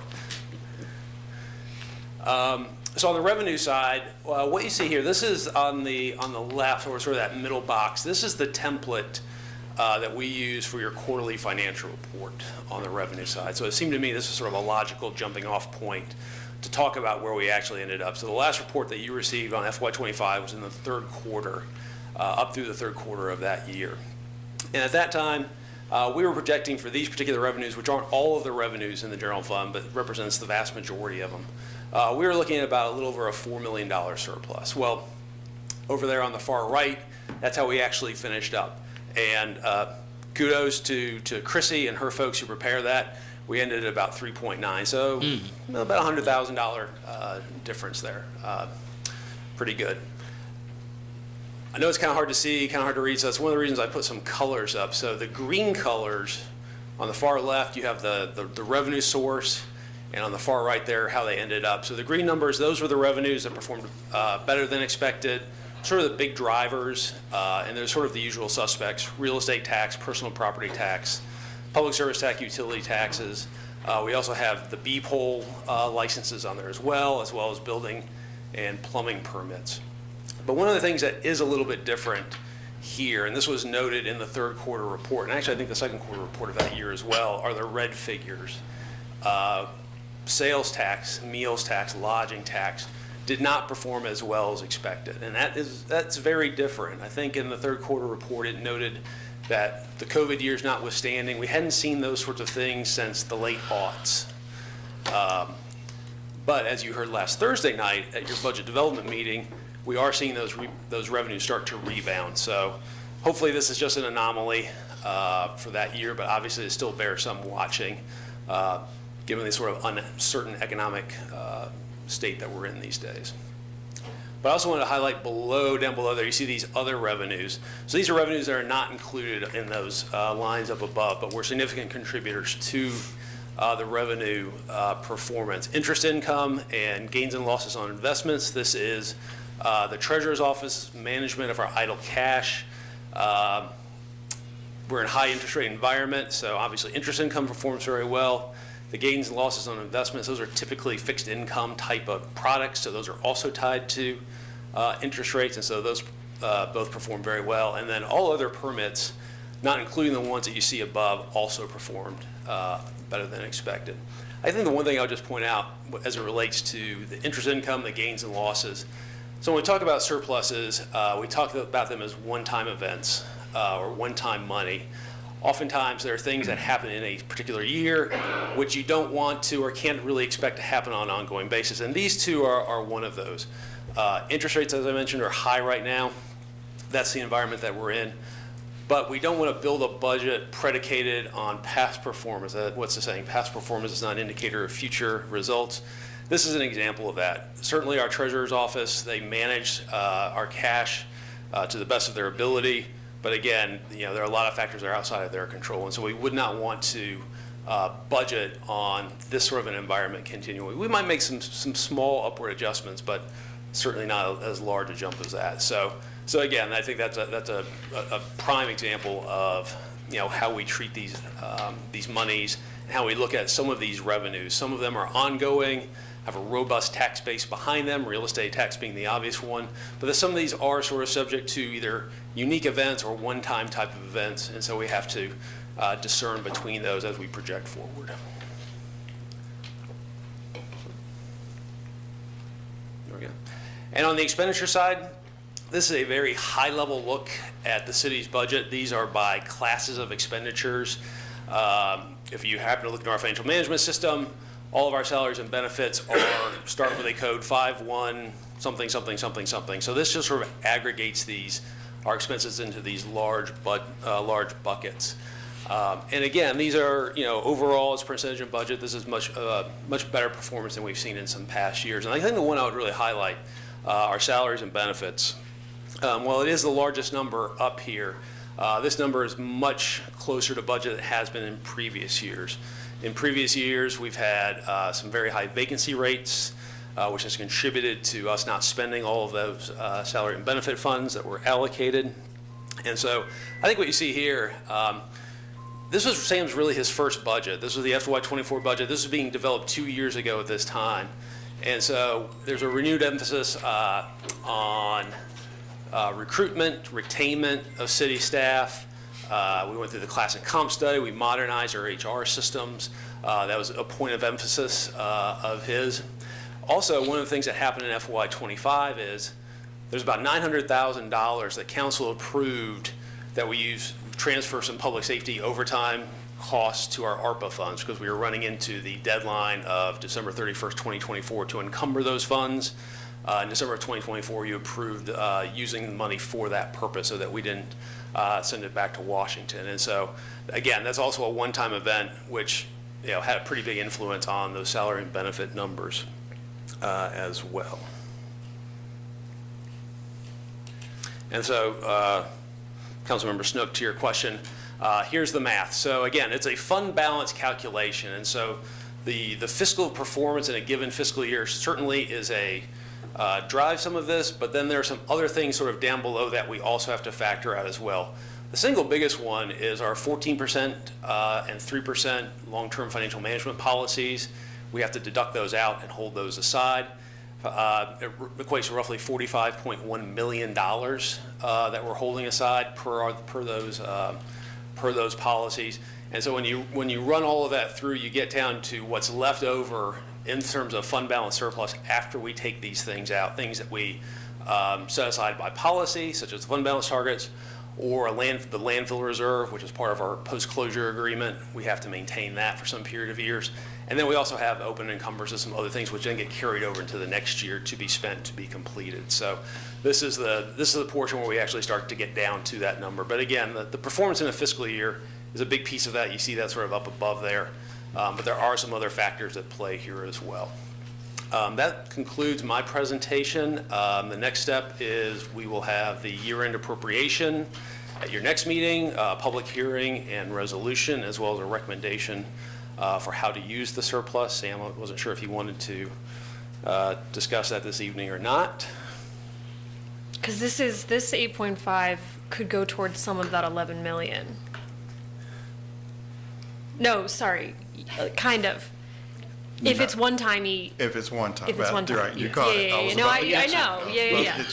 Yeah, it is important to remember that a surplus is one-time money. Therefore, it is best to try to use it for a one-time expense because otherwise you don't have the money the next year that it comes due. I really meant it could go towards some of the asks that we're considering. It could go, in the absolutely go towards some of those asks, which this is why it's good for us to always have, it's already part of the schedule, but we get the surplus information and we then can use that information when we're considering requests that come in from staff and from agencies as well. I will be asking you to shift this to the CIP contingency. That is our normal practice. That basically means our savings account. And that gives us the ability to bring forward to you over a schedule of when it makes sense to bring projects forward for funding as well as other expenses. What I would also just to reinforce and reiterate, because Chris is Chris and he's done his job that he was supposed to do for you tonight, but then just to make sure that my public is connecting with me because I like to talk about making sure that they get it too. A surplus is a good thing because it means that you have a little bit more to be able to do something else with, that when you first put your budget together, you didn't know all these things might also come up. So that's what a surplus can benefit you to do, is you can address things that you might not have been able to think about or plan for at the time you put the budget together. As Chris referenced, we want to be within a 5% window. We're going to claim that as our best practice and try to aim for that 5% window going forward. We have not always hit that before, and it has been a lot going on that contributes to that. But as he said, we made some significant changes. I'm happy that the number feels better than the other numbers, although any pool of extra money is money now. We get to figure out what to do with, but it never really sat well when it was a double-digit number, and then we, of course, have questions about why are you getting a double-digit number, and if we raise taxes that year, it really doesn't sit well. So I do appreciate what that can feel like, and my goal is to make sure that we can always explain, if we get a surplus, what are we going to do with it? And that you will make every decision as to how every one of those dollars gets spent, whether it gets carried forward for however long, which is what we did last year in support of what was happening in DC. We were able to hold on to a lot of the surplus to be able to withstand some of the things. It looks like that was really a good decision because as we get ready to go into another wave of activities, we may need those one-time dollars to back up losses that we may have. So just wanted to reiterate that as well and just point out that We'll move this into the CIP contingency. We'll immediately start to look at what are some project areas that we have a gap or an inability to say yes to, and think about bringing those items forward. And this will join the balance of funds that we have in that account. And then we'll bring those projects forward as well. Any questions? Thank you. Thank you, sir. Thank you, sir. Thank you, Chris. I would like for council to consider entertaining a motion to move up item number 14 on the agenda for Mel's Way. It's a little bit further down, and want to get Ms. Walker back home. So moved. Second. Thank you. All in favor, please say yes. Yes. All opposed, please say no. And so the next item on the agenda is something that it's one of the very special things that we can do as council, and we all talked about and did a proclamation for Mel Walker when he passed away. And this is a way for that for future generations, that they won't know, but that there will be a visible marker for people to know about Mel's.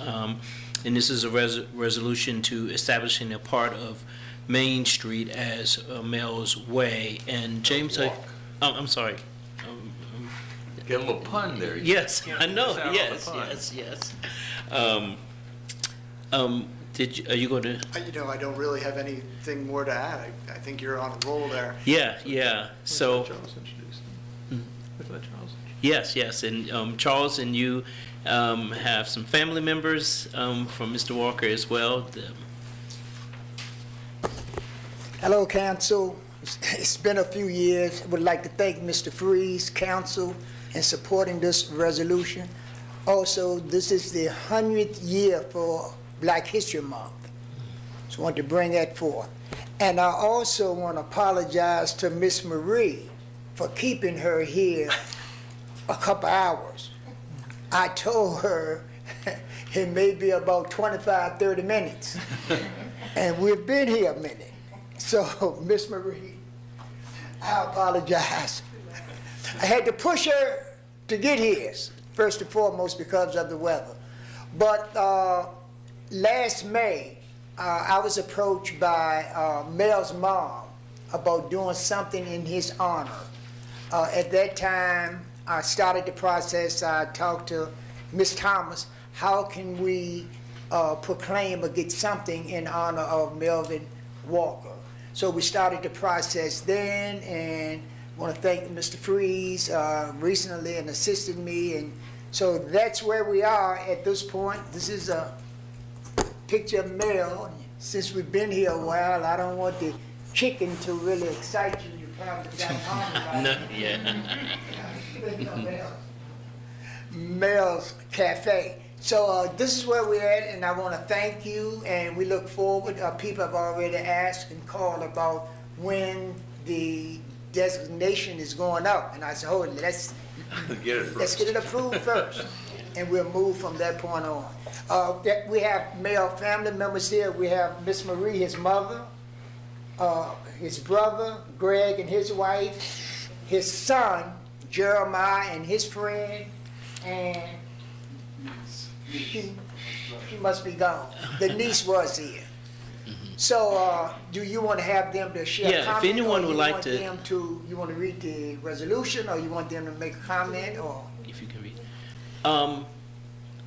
Can you read? Yeah, I'd be happy to read it. We don't have a proclamation to hand out, but I'll be happy to Sure. read the resolution, and then if anyone would like to say anything, please feel free. Please, would you like to? I would just like to say thank you. I've had a good talk. Yeah. Yeah. You want to stand up? No. No. You've been sitting for a while. Her legs are Yeah, not too yeah. good. That's Okay. fine. Sure. We here. Greg, Jeremiah, would y'all like to make a comment? I just want to say thank you to everyone also. Thank you. Thank you. Jeremiah, thank you. Okay. The resolution granting the honorary street designation of Mel's Walk to a portion of West Main Street between 8th and 7th Street. Whereas Melvin Walker was the owner and chef of Mel's Cafe located at 811 West Main Street for 39 years. And whereas Mel's Cafe was an essential community gathering spot and institution, playing host to all people of the community from residents, students, politicians, and unhoused community members. And whereas Mel's Cafe has served as the unofficial center of the historically Black Star Hill neighborhood, as it was the only Black-owned restaurant on West Main Street. And whereas Mr. Walker contributed to West Haven, University of Virginia, the Boys and Girls Club, City of Promise, Prolific Run Crew, and many other groups and organizations. And whereas Mr. Walker was a member of the First Baptist Church and was known for offering a free meal to those in need that the church sent over. And whereas Mr. Walker spent much of his life nurturing and nourishing family, friends, and community, with not only his homemade sweet potato fries and fried chicken, but also his infectious love of life. And now, therefore, be it resolved by Charlottesville City Council, by the Council of the City of Charlottesville, Virginia, that City Council hereby grants the honorary street designation of Mel's Walk to the portion of West Main Street between 8th Street Northwest and 7th Street Northwest. Can I get a second, please? Second. All in, oh, I'm sorry. Quick note, there are 2 small typos in that. They're not going to change the meaning or anything. We can address that fix it. later. Yeah. But just to pass as corrected. Yes. Second that. Yep. All in favor, please say yes. Yes. Yes. All opposed, please say no. We also have a few community members that come in support. I don't know whether they want to make a comment or not. No. They've been sitting a while. Yeah. Okay. So, yeah, no, I just wanted to say I was telling Ms. Walker that a few weeks before Mel passed away, my wife and I was having lunch there, you know, and it was a staple in the community. And, you know, he pulled me aside and said, Mayor Wade, I would like to talk with you about something, some ideas that I have, and I'll get with you later. And, you know, I mentioned this at the funeral, that I never had the opportunity to have that conversation. We talked about you would never promise tomorrow. And so you have to live fully today. And so that's something that will always be with me. What did he want to talk with me about? I will never know. I'm sorry. That's just one of those things, because it's probably an idea to do something in the community, something he wanted to do to help someone, but I would never know. I hope we stumble across it anyway. Yeah. We're going to miss him. He was a staple in the community, just someone just so humble. Someone said that he literally gave the shirt off his back to someone once that needed it. That was who he was. So this is something that we can do as a city to honor that future generations will see it. So thank you so much, Alex, for arranging. No, thank you.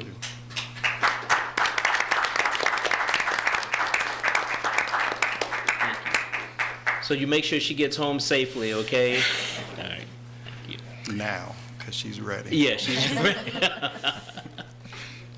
Okay, so we will go back to our agenda. The next item that we have on the agenda is, where are we? Is it 13? 11. 11. I'm sorry. And I am now hooked up. Thank you now. Yes. Okay. You got it. At first, you were sending me the link to last meeting, but then You go back to the home base. Yeah. Yes. Oh, yeah, I yeah. didn't notice that at Gotcha, first. gotcha.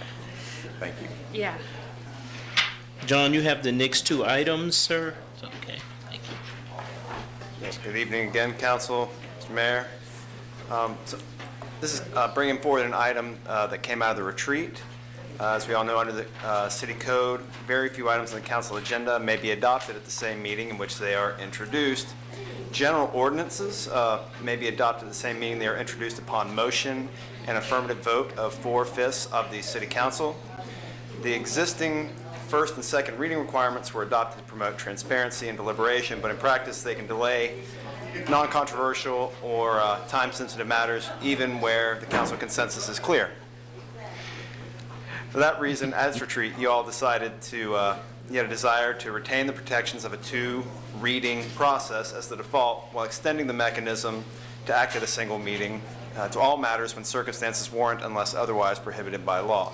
That is to say, what you can do for general ordinances, allow it on 1 reading by a 4/5 supermajority vote, you're going to be able to do for all matters. This is every time the council acts to appropriate money, imposes or releases taxes, authorizes borrowing, creates debt, or donates city property, you will be able to do that in a single vote. And I know, for instance, there are some things on the agenda this evening that I think Sam would like to have passed in a single vote. So by doing this, I think we can make that possible. That's why we moved it up in the agenda. So unless there are any questions, I think it's ready for council action. Yeah, any questions or comments on this? I think it's come. Lloyd, Well, the one comment I would make is that while it often seems like we're just sort of wasting a little bit of time, I think there's an advantage to, on a routine basis, having a second reading, simply because sometimes we have second thoughts. Sometimes somebody says to us after they heard the first meeting, say, "What the heck are you talking about?" And if we've already passed it, it's too late. So I'm not saying never do it. I'm saying let's consider that the default will be 2 readings. And that's what we discussed Yeah. at the retreat, and so this is Right. keeping that, but then being able to expand it to appropriations and things in case there is an incident where, for example, PHA needs the money now to make a deadline, we're able to now waive that second reading. Yep. And I would note, council, that because this is a general ordinance, it is eligible to be adopted tonight, being a single reading with a 4/5 majority vote. Which would then make it applicable right now, and we could use it for the remainder of this And meeting. I would move the resolution for adoption by a 4/5 4/5 majority. And I am now online, so we All can right. do the voting. Second. Okay, all in favor, I need to.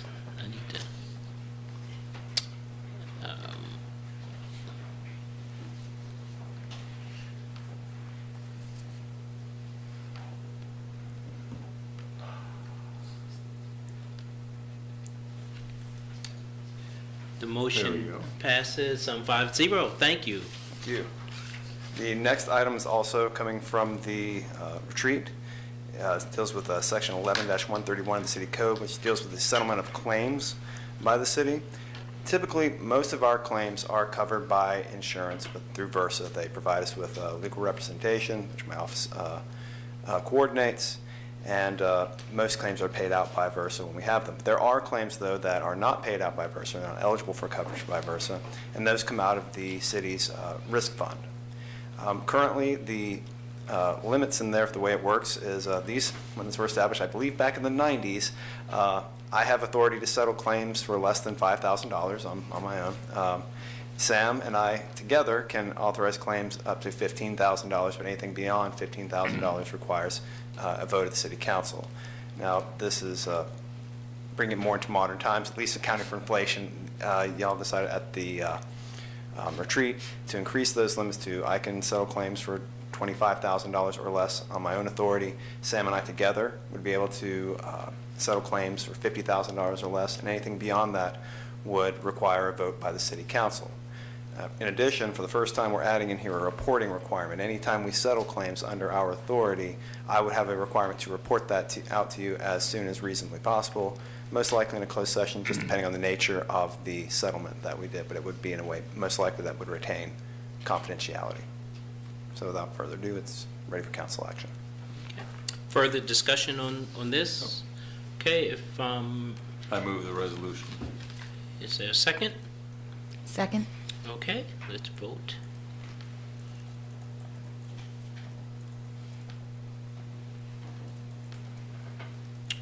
Okay. The motion passes 5-0. Thank you. Thank you. The next item we have is a resolution for appropriating existing funds for the e-bike voucher program. This is the first of 2 readings. It's going to be, you guys going to be a tag team approach here. Yeah. Good evening. So I'm Tommy Stefranek. I'm the bike and pedestrian coordinator for the city of Charlottesville, and I have Trey with me. Good evening, council. Thanks for your time here this evening. I'm Trey Biasili with the Office of Sustainability. So yeah, we wanted to give you all an update on last year's pilot program for the e-bike vouchers, and we might have a couple of questions and recommendations moving forward with that program as well at the end. So Remy, if you could go to the next slide. Oh, forgot we had this. Oh, there we go. So yeah, if you recall, I was here last year, and to give you an update on what we were trying to accomplish, we started this program in January 2025. The program gives away 25 vouchers per quarter. Applications were taken for a whole month, January, April, July, and October of last year. We received over 4,000 program applications. We received, we gave away 112 vouchers, and about 91 e-bikes were purchased. And I say about because maybe an hour ago I turned in an invoice for round number 4. So we're still collecting invoices on that. And we during the process of application, the folks could answer a couple questions to collect some data, and we found that 4 new recipients were completely new to biking, 48 had some experience, and 34 of them a lot of experience. We built this program to be what I call like the Charlottesville version of an e-bike program that you might see in places like Denver, DC, Portland. So I got to know a lot of these recipients. They came into City Hall, I met them, or I went and dropped off a voucher at their place of business, might be a school. And I say all that to say is, while some of them might be very experienced biking, a lot of that was in an earlier life. And it was not necessarily with an e-bike. So this was a whole new experience for a lot of these folks. And it was very rewarding, I might add. And throughout the year, we built a lot of ways to kind of support new bikers. During Bike Month, we had guided bike rides. Some of you all joined us on that. So this is a way to kind of like support not only biking as a recreational activity, but more importantly, going through our streets with city traffic. So before I move on to the next slide, I'm going to do one more slide before I pass it over to Trey. We also created a website, bikeseville.com, so if you look on this slide here, and a YouTube channel. If you haven't yet gone to that YouTube channel to see and hear from the recipients themselves, I highly recommend that you do so. That's TC up there. He's a UVA TA. And so this voucher, and I'll let him explain it when you watch the video in his own words, was life, it was transformational, basically. And I'm going to share a couple more stories with other recipients throughout this presentation. So, some success stories. So the voucher recipients have been evenly distributed across the city. So this is giving you an idea of where all the recipients are coming from. We have them basically in every neighborhood throughout Charlottesville. 4 recipients live in public housing. 5 are school teachers. While I'm not eligible for this program, and none of my coworkers here at City Hall are, we made sure that folks who work at the library or the schools were eligible. 34 women are new to e-bike owners, and at least 5 are carless now, and several others have downsized from 2 to 1 car in their household. This program has increased our credibility, our visibility, and significantly helped to promote other biking and walking programs and projects in the city of Charlottesville. So I'm going to pass that over to Trey now, and I'll share those stories on the back end. Thanks, Tommy. So both within the Office of Sustainability and within NDS, one of our objectives with this program was to advance transportation equity and affordability. And we feel that e-bikes are a really great tool within a community the size of Charlottesville in terms of being a lower cost, less polluting, and very accessible transportation option. We wanted to go ahead and ensure that as we provided e-bikes to a large number of community members, we wanted to ensure that folks across the income spectrum were able to take advantage of our program. In the first year, in our pilot year, we divided the e-bike program into 2 separate buckets, essentially. So we had this flat voucher program, and we had a separate bucket of $50,000 that we had allocated towards working with other city departments, with Department of Social Services, the Downtown Job Center, trying to pair appropriate users of their services who would be able to get around reliably with an e-bike. For a variety of reasons, through discussions with the attorney's office, we realized that that was not going to be a viable approach, so we still have that money in the pot, and we're pursuing a different approach this year. With the voucher money that we were able to allocate and spend last year, again, that voucher was flat. There was no differentiation across income levels or any other factors within the city, so everyone who applied and won a voucher received $1,000 towards an e-bike at one of the local bike shops. Given that approach, as expected, there were differences based on income level in terms of how frequently those vouchers were redeemed and the amount of funding that, outside funding, personal funding that those recipients brought to go ahead and purchase their e-bike. You can see from these graphs on this slide here that voucher recipients with household incomes lower than $35,000 redeemed their vouchers at a much lower rate, only about 60%, and they also spent roughly $500 less on their e-bike purchase than recipients from higher income brackets. And we heard anecdotally from a number of recipients, particularly in the lower income tiers, that the amount that we were able to provide to them was really not adequate for them to get an e-bike that would meet the transportation needs that they felt that they had in order to really provide a viable alternative to a car. So because of that, what we saw in the income distribution here and our need to go ahead and transition away from our original approach towards equity, we decided to go with a different tiered approach in 2026. So for this year, we're proposing several new changes. Our primary change is that we have a tiered approach to distributing the vouchers based on income and participation in government assistance programs. So we've lowered the base voucher amount to $500. That's open to residents of any income level. For folks who live in a household at 80% of AMI or less, the voucher amount is $1,000. And then for residents who are recipients of SNAP, WIC, TANF, or Medicaid assistance, the voucher for them is extended up to $1,500. So hopefully that additional assistance will go ahead and allow them to pursue purchase of an e-bike that really meets a greater variety of their transportation needs. In addition, all the recipients, regardless of income level, will be offered a separate voucher towards a helmet and a lock. We've moved the program website over to the Connect Charlottesville platform, and I appreciate OSE's help with that.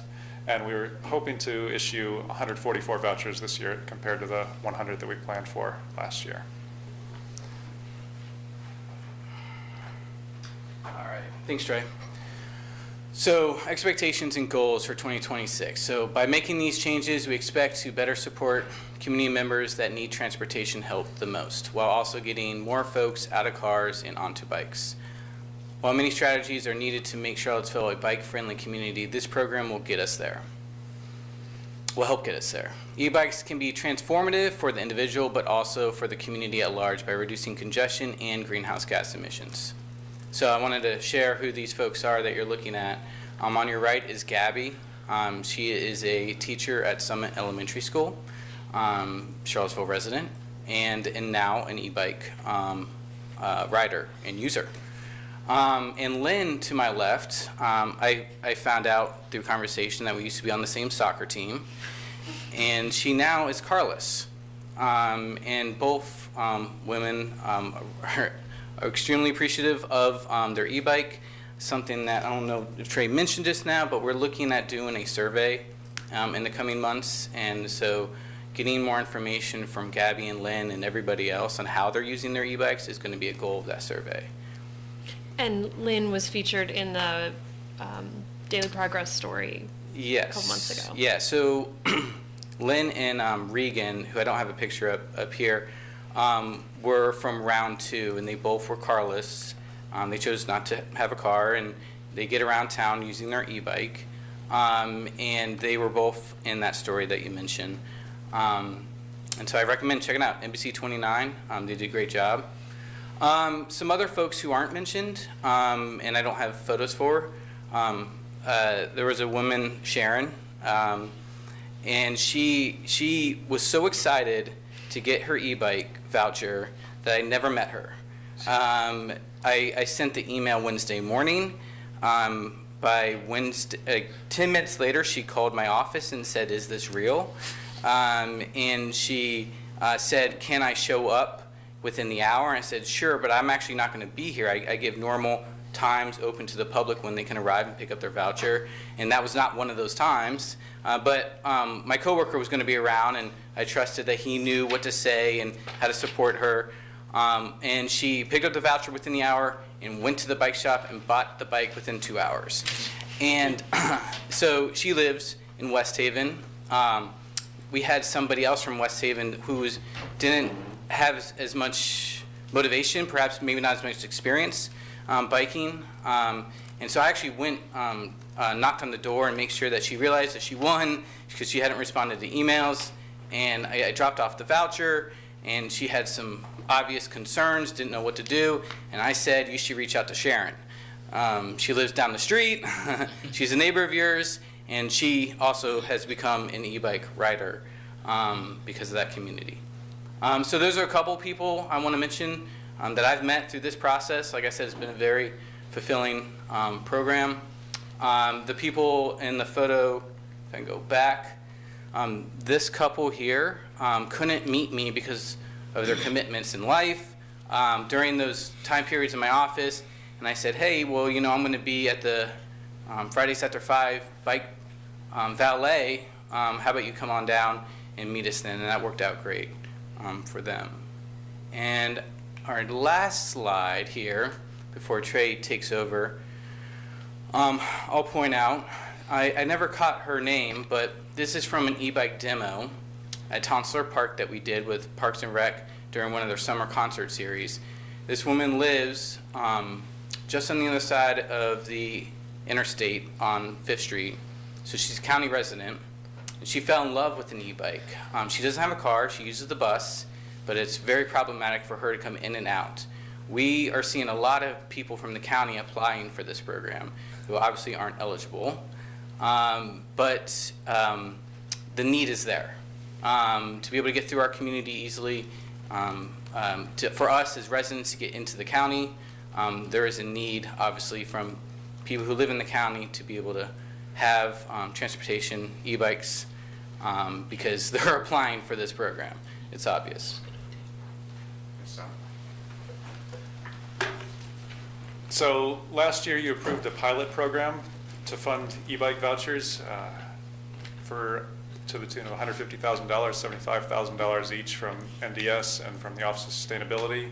As I mentioned previously, we still have $50,000 of that funding left, so we're asking for allocation of $100,000 this year to continue this pilot program.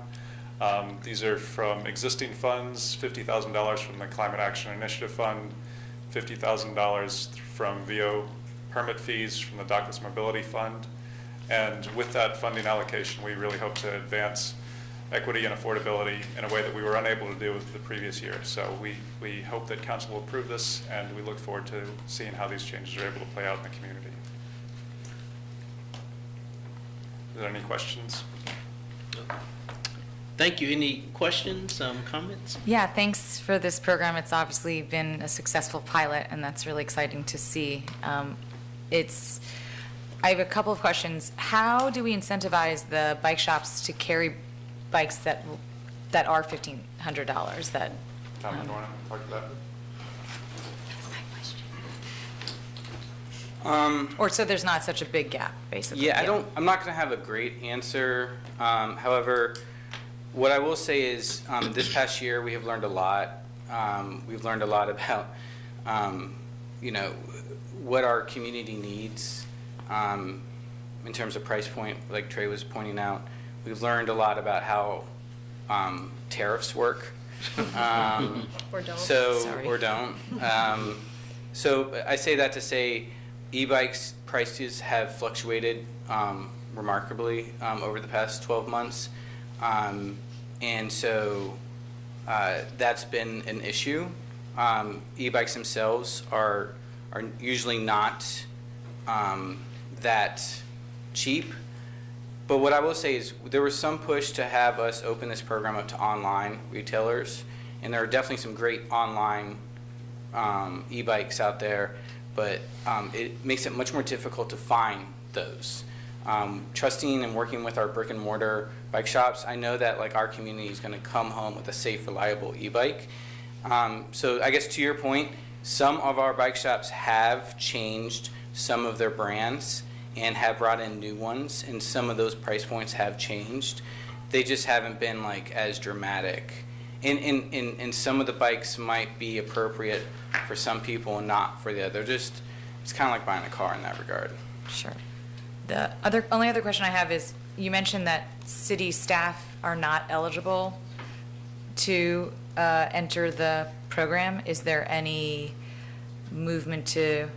is there any way we can make that happen? It seems like city staff would really benefit from e-bikes.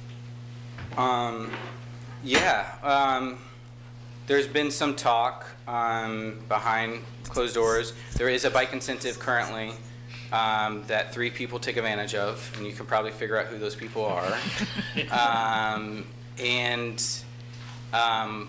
So there's been some talk about maybe what a new program might look like. But, you know, there's a lot of people who work for the city of Charlottesville, so there's also a lot of benefit that could be had from a better incentive program, maybe like what UVA is doing, for example. Thank you. Yeah. Lloyd, do you have any? I have no question. Natalie? Hey there. So e-bikes are cool. We like them. Is that the data means? Okay. I don't know, Yeah. do we? Just checking. This is something that I'm very proud that the city has done. We were the first community in the state to have an e-bike subsidy program, so we are setting the tone for the rest of the Commonwealth, pardon me, who will hopefully get on board. It's great to see. I've had a lot of anecdotal evidence about people who are excited to get a voucher or jealous of their friend who got a voucher, or like missed it but keep applying. And to see that kind of it's 112 because we would reallocate ones that people didn't pick up, right? Correct. Which is why it's not an even 100. Correct. But to have 91 of those 91-ish convert, I don't know what the metrics are because this is the first time we've done it, but that feels good. That feels like a significant conversion rate. Yeah, do you remember what DC's conversion rate was up top? I typically see like in the 80s or lower. Yeah. Yeah, so that's exciting. It's also noticeable. I do bike around a lot, and I see people on bikes. And when I first started biking, before the subsidy program was available, it felt like there were a handful of people, and I would see, if someone was on a bike, it was probably somebody I knew. And every time I see somebody now who's on a bike that I don't know, I'm very excited because it means they came to it either through this program or on their own, and it's working. Charlottesville is 10.2-ish square miles. It is very navigable by bike if you have the health for that and mobility for that. And because of the hills that we have, a classic bike is not always going to be the best tool if you're trying to get somewhere and still, be professional when you arrive. I biked here tonight, even in the cold and the snow. If you've got good enough mittens, you're good to go. So I'm very excited to see the positive feedback, and I'm also excited to see the adjustment for income levels. That's something that I know was a concern when we first started this, to see what would happen. So it's, we've done the pilot, we've gotten the data, and now we're doing the adjustments that hopefully will help. I too want the bike shops to kind of respond a little bit to those market demands a little bit more. But I also understand that some people will balk at the price of an e-bike because they're thinking about, I got like my last bike off Craigslist for $60, or it was a hand-me-down, or unless they're serious like road bike people. But if you think about it, not in contrast to an acoustic bike you can get at a yard sale, but a car, which is what it is really replacing, as evidenced by the feedback from the respondents, but also personal experience. You're saving a lot of money. And if we have a community that is designed for cars, when a car ownership is about a $12,000 a year fee, then that money gets to go back into the pockets of people to afford a different house or more activities, or just to save whatever they want to do with that, instead of charging them that tax essentially to live in our community, because requiring them to have a car would be needed. This helps change that paradigm, which is great. There's two other pieces that the city can do, not this program, but the city in general, which one of them, as Jen touched on, was some way for city staff to participate in micromobility. I hear in my meetings with was the Regional Transit Partnership, now CARTA, the feedback from the UVA program, where they have rebates that go back to staff that instead of driving, they either carpool or bike or bus or walk, and other kind of benefits. They have a $400 e-bike rebate program that they can give to their staff. So I would be excited to hear what our HR and other departments are putting forward to kind of have some benefit for staff, because I know not everybody works within a distance where this makes sense, but there are a significant number that do. And then the second thing is, relatively, getting a bike is fairly accessible. Biking as something you can do as an individual. It's really hard for an individual to build a bike lane. That is a community responsibility. And so when we have decisions up here that relate to infrastructure, that is where we can make it easier for people to use those bikes that they have, so that more people can, maybe the people who didn't convert didn't actually feel safe once they thought about it, or people who can afford a bike on their own aren't getting it because they're like, I don't want to bike down West Main Street. That's all very valid. And so we need to create an environment where people can do it easily and you don't have to feel brave to ride a bike. Our community is the right size to get around by bike, and so to have more people do that would be beneficial for the environment, beneficial for people's wallets, and also it's really fun. So it's great to have more people get out there.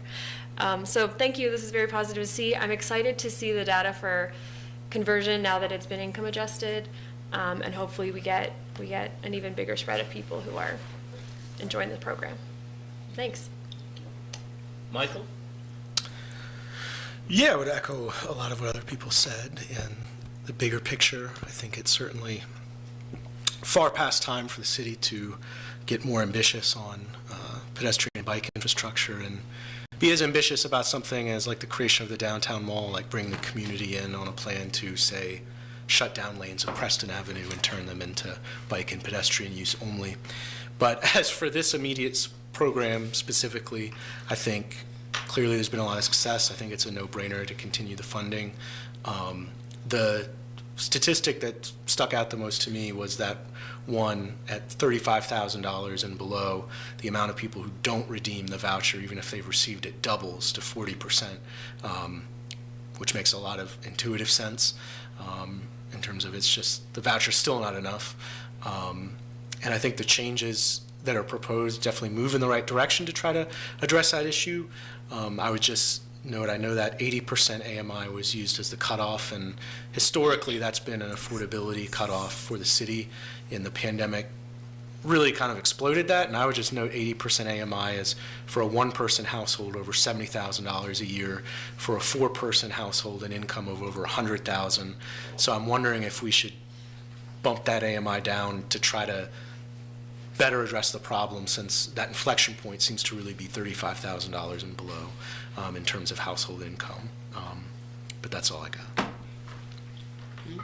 So I think that y'all can look at that and maybe bring something to bring back to us, those changes. But I'm excited about this program. I was new to e-bikes, but thanks to Natalie and her extra bikes and going out with Ben and the crew on Saturday mornings, it's a great way to get around. I mean, we've got over to other side of UVA, and I don't know, No like problem. 7 minutes or so. Yeah. It was really, really, really easy. And I was one who used regular bikes all through college in my first year.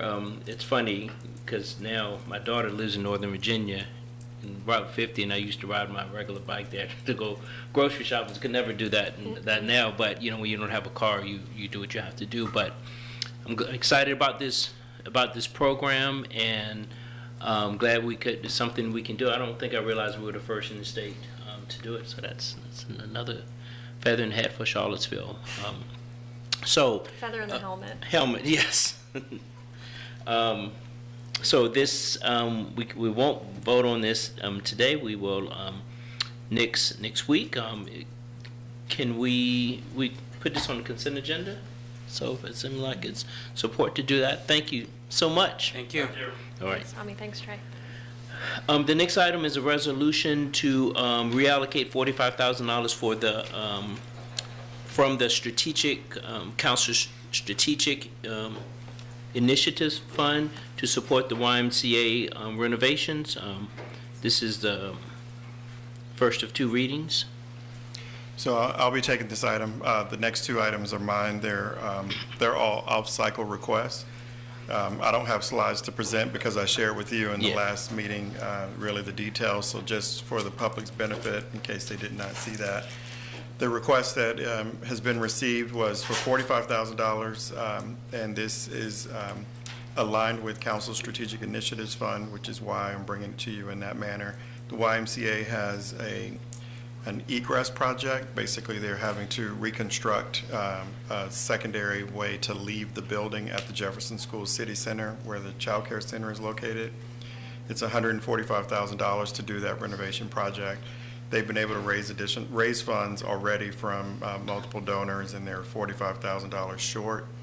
They've been working closely with the city's building official, and in that, it's been coordinating the project and really being expansive on the timeline so that we can make sure that they do not end up having to shut down space and therefore eliminate access to child care, which we already have a critical need in our community.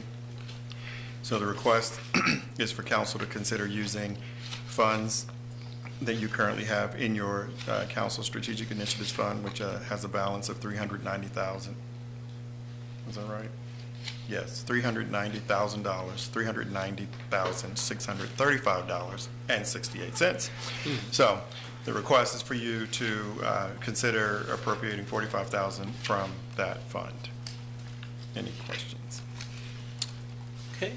Further discussion or questions on it? If not, I'll entertain a motion. I would ask that you move to approve this item in one vote, if you would be so obliged, because they've been waiting, trying to raise funds for this project, and this ensures that it can be done, and we don't have the concern about the child care slots. And I think it's another no-brainer, and I would move the resolution to reallocate $45,000 from the Council Strategic Initiatives Fund to support the Piedmont YMCA renovations project, passing it on 1 reading contingent on a 4/5 majority vote or more. Second. Okay. We will vote electronically on this.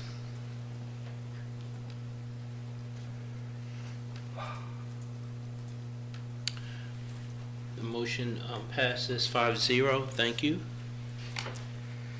All right, and then the next item is a resolution to reallocate $469,000 originally appropriated for low barrier shelter operations.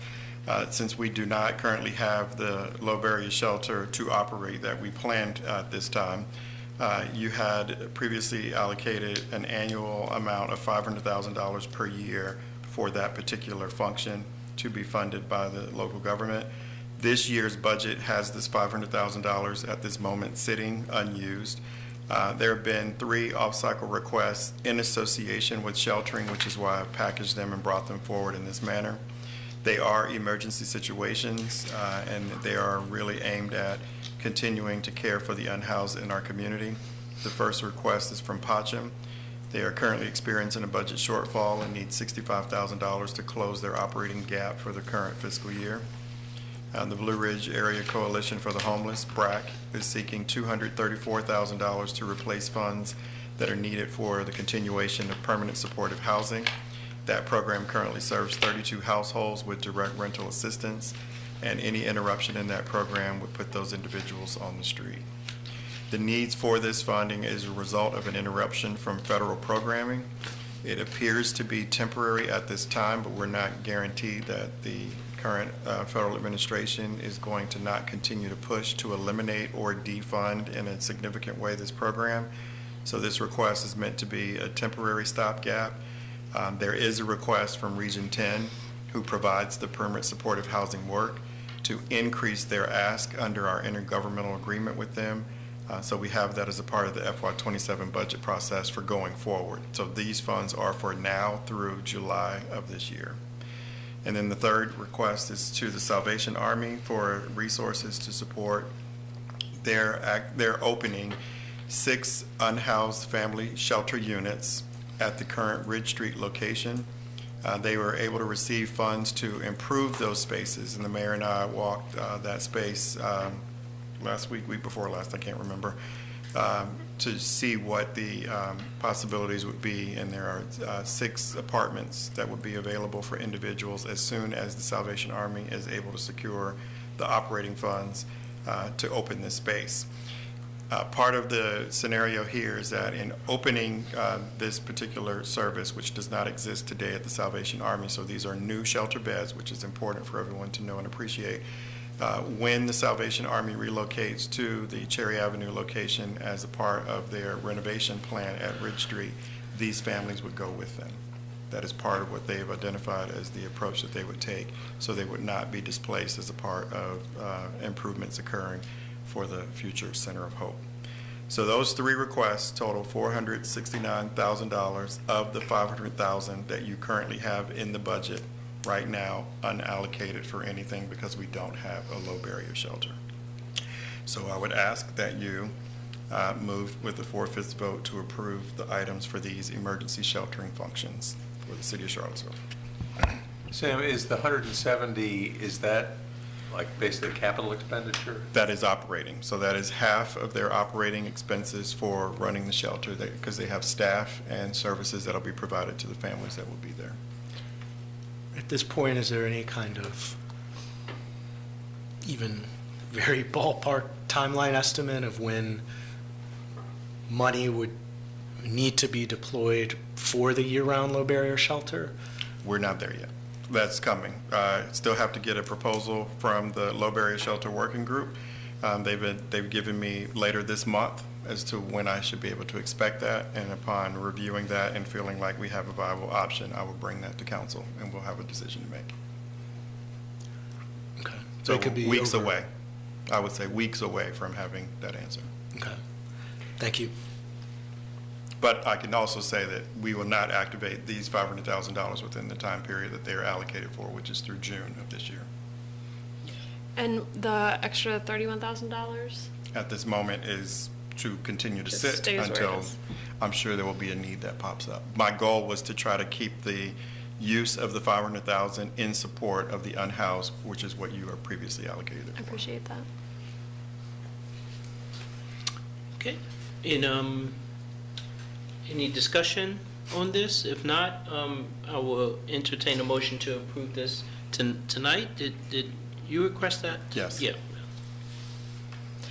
I have one more quick question before we move on. For the Pacham budget shortfall, was it a fundraising gap? Was the?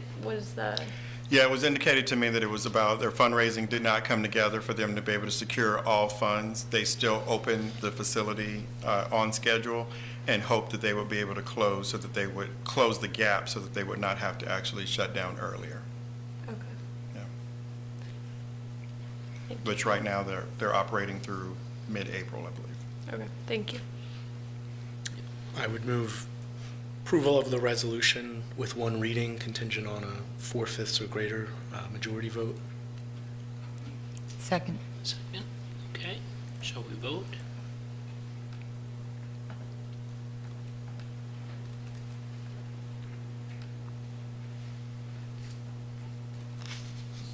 Okay. The motion passes 5-0. Thank you all. think that those were all of the action items. We had some things moved around. We're now going to the community matters for the second time. Would anyone else like to speak? If not, can I get a motion to adjourn? So moved. All, I need a second. Second. All in favor, please say yes. Yes. Yes. All opposed, please say no. Okay, be safe. Thank you.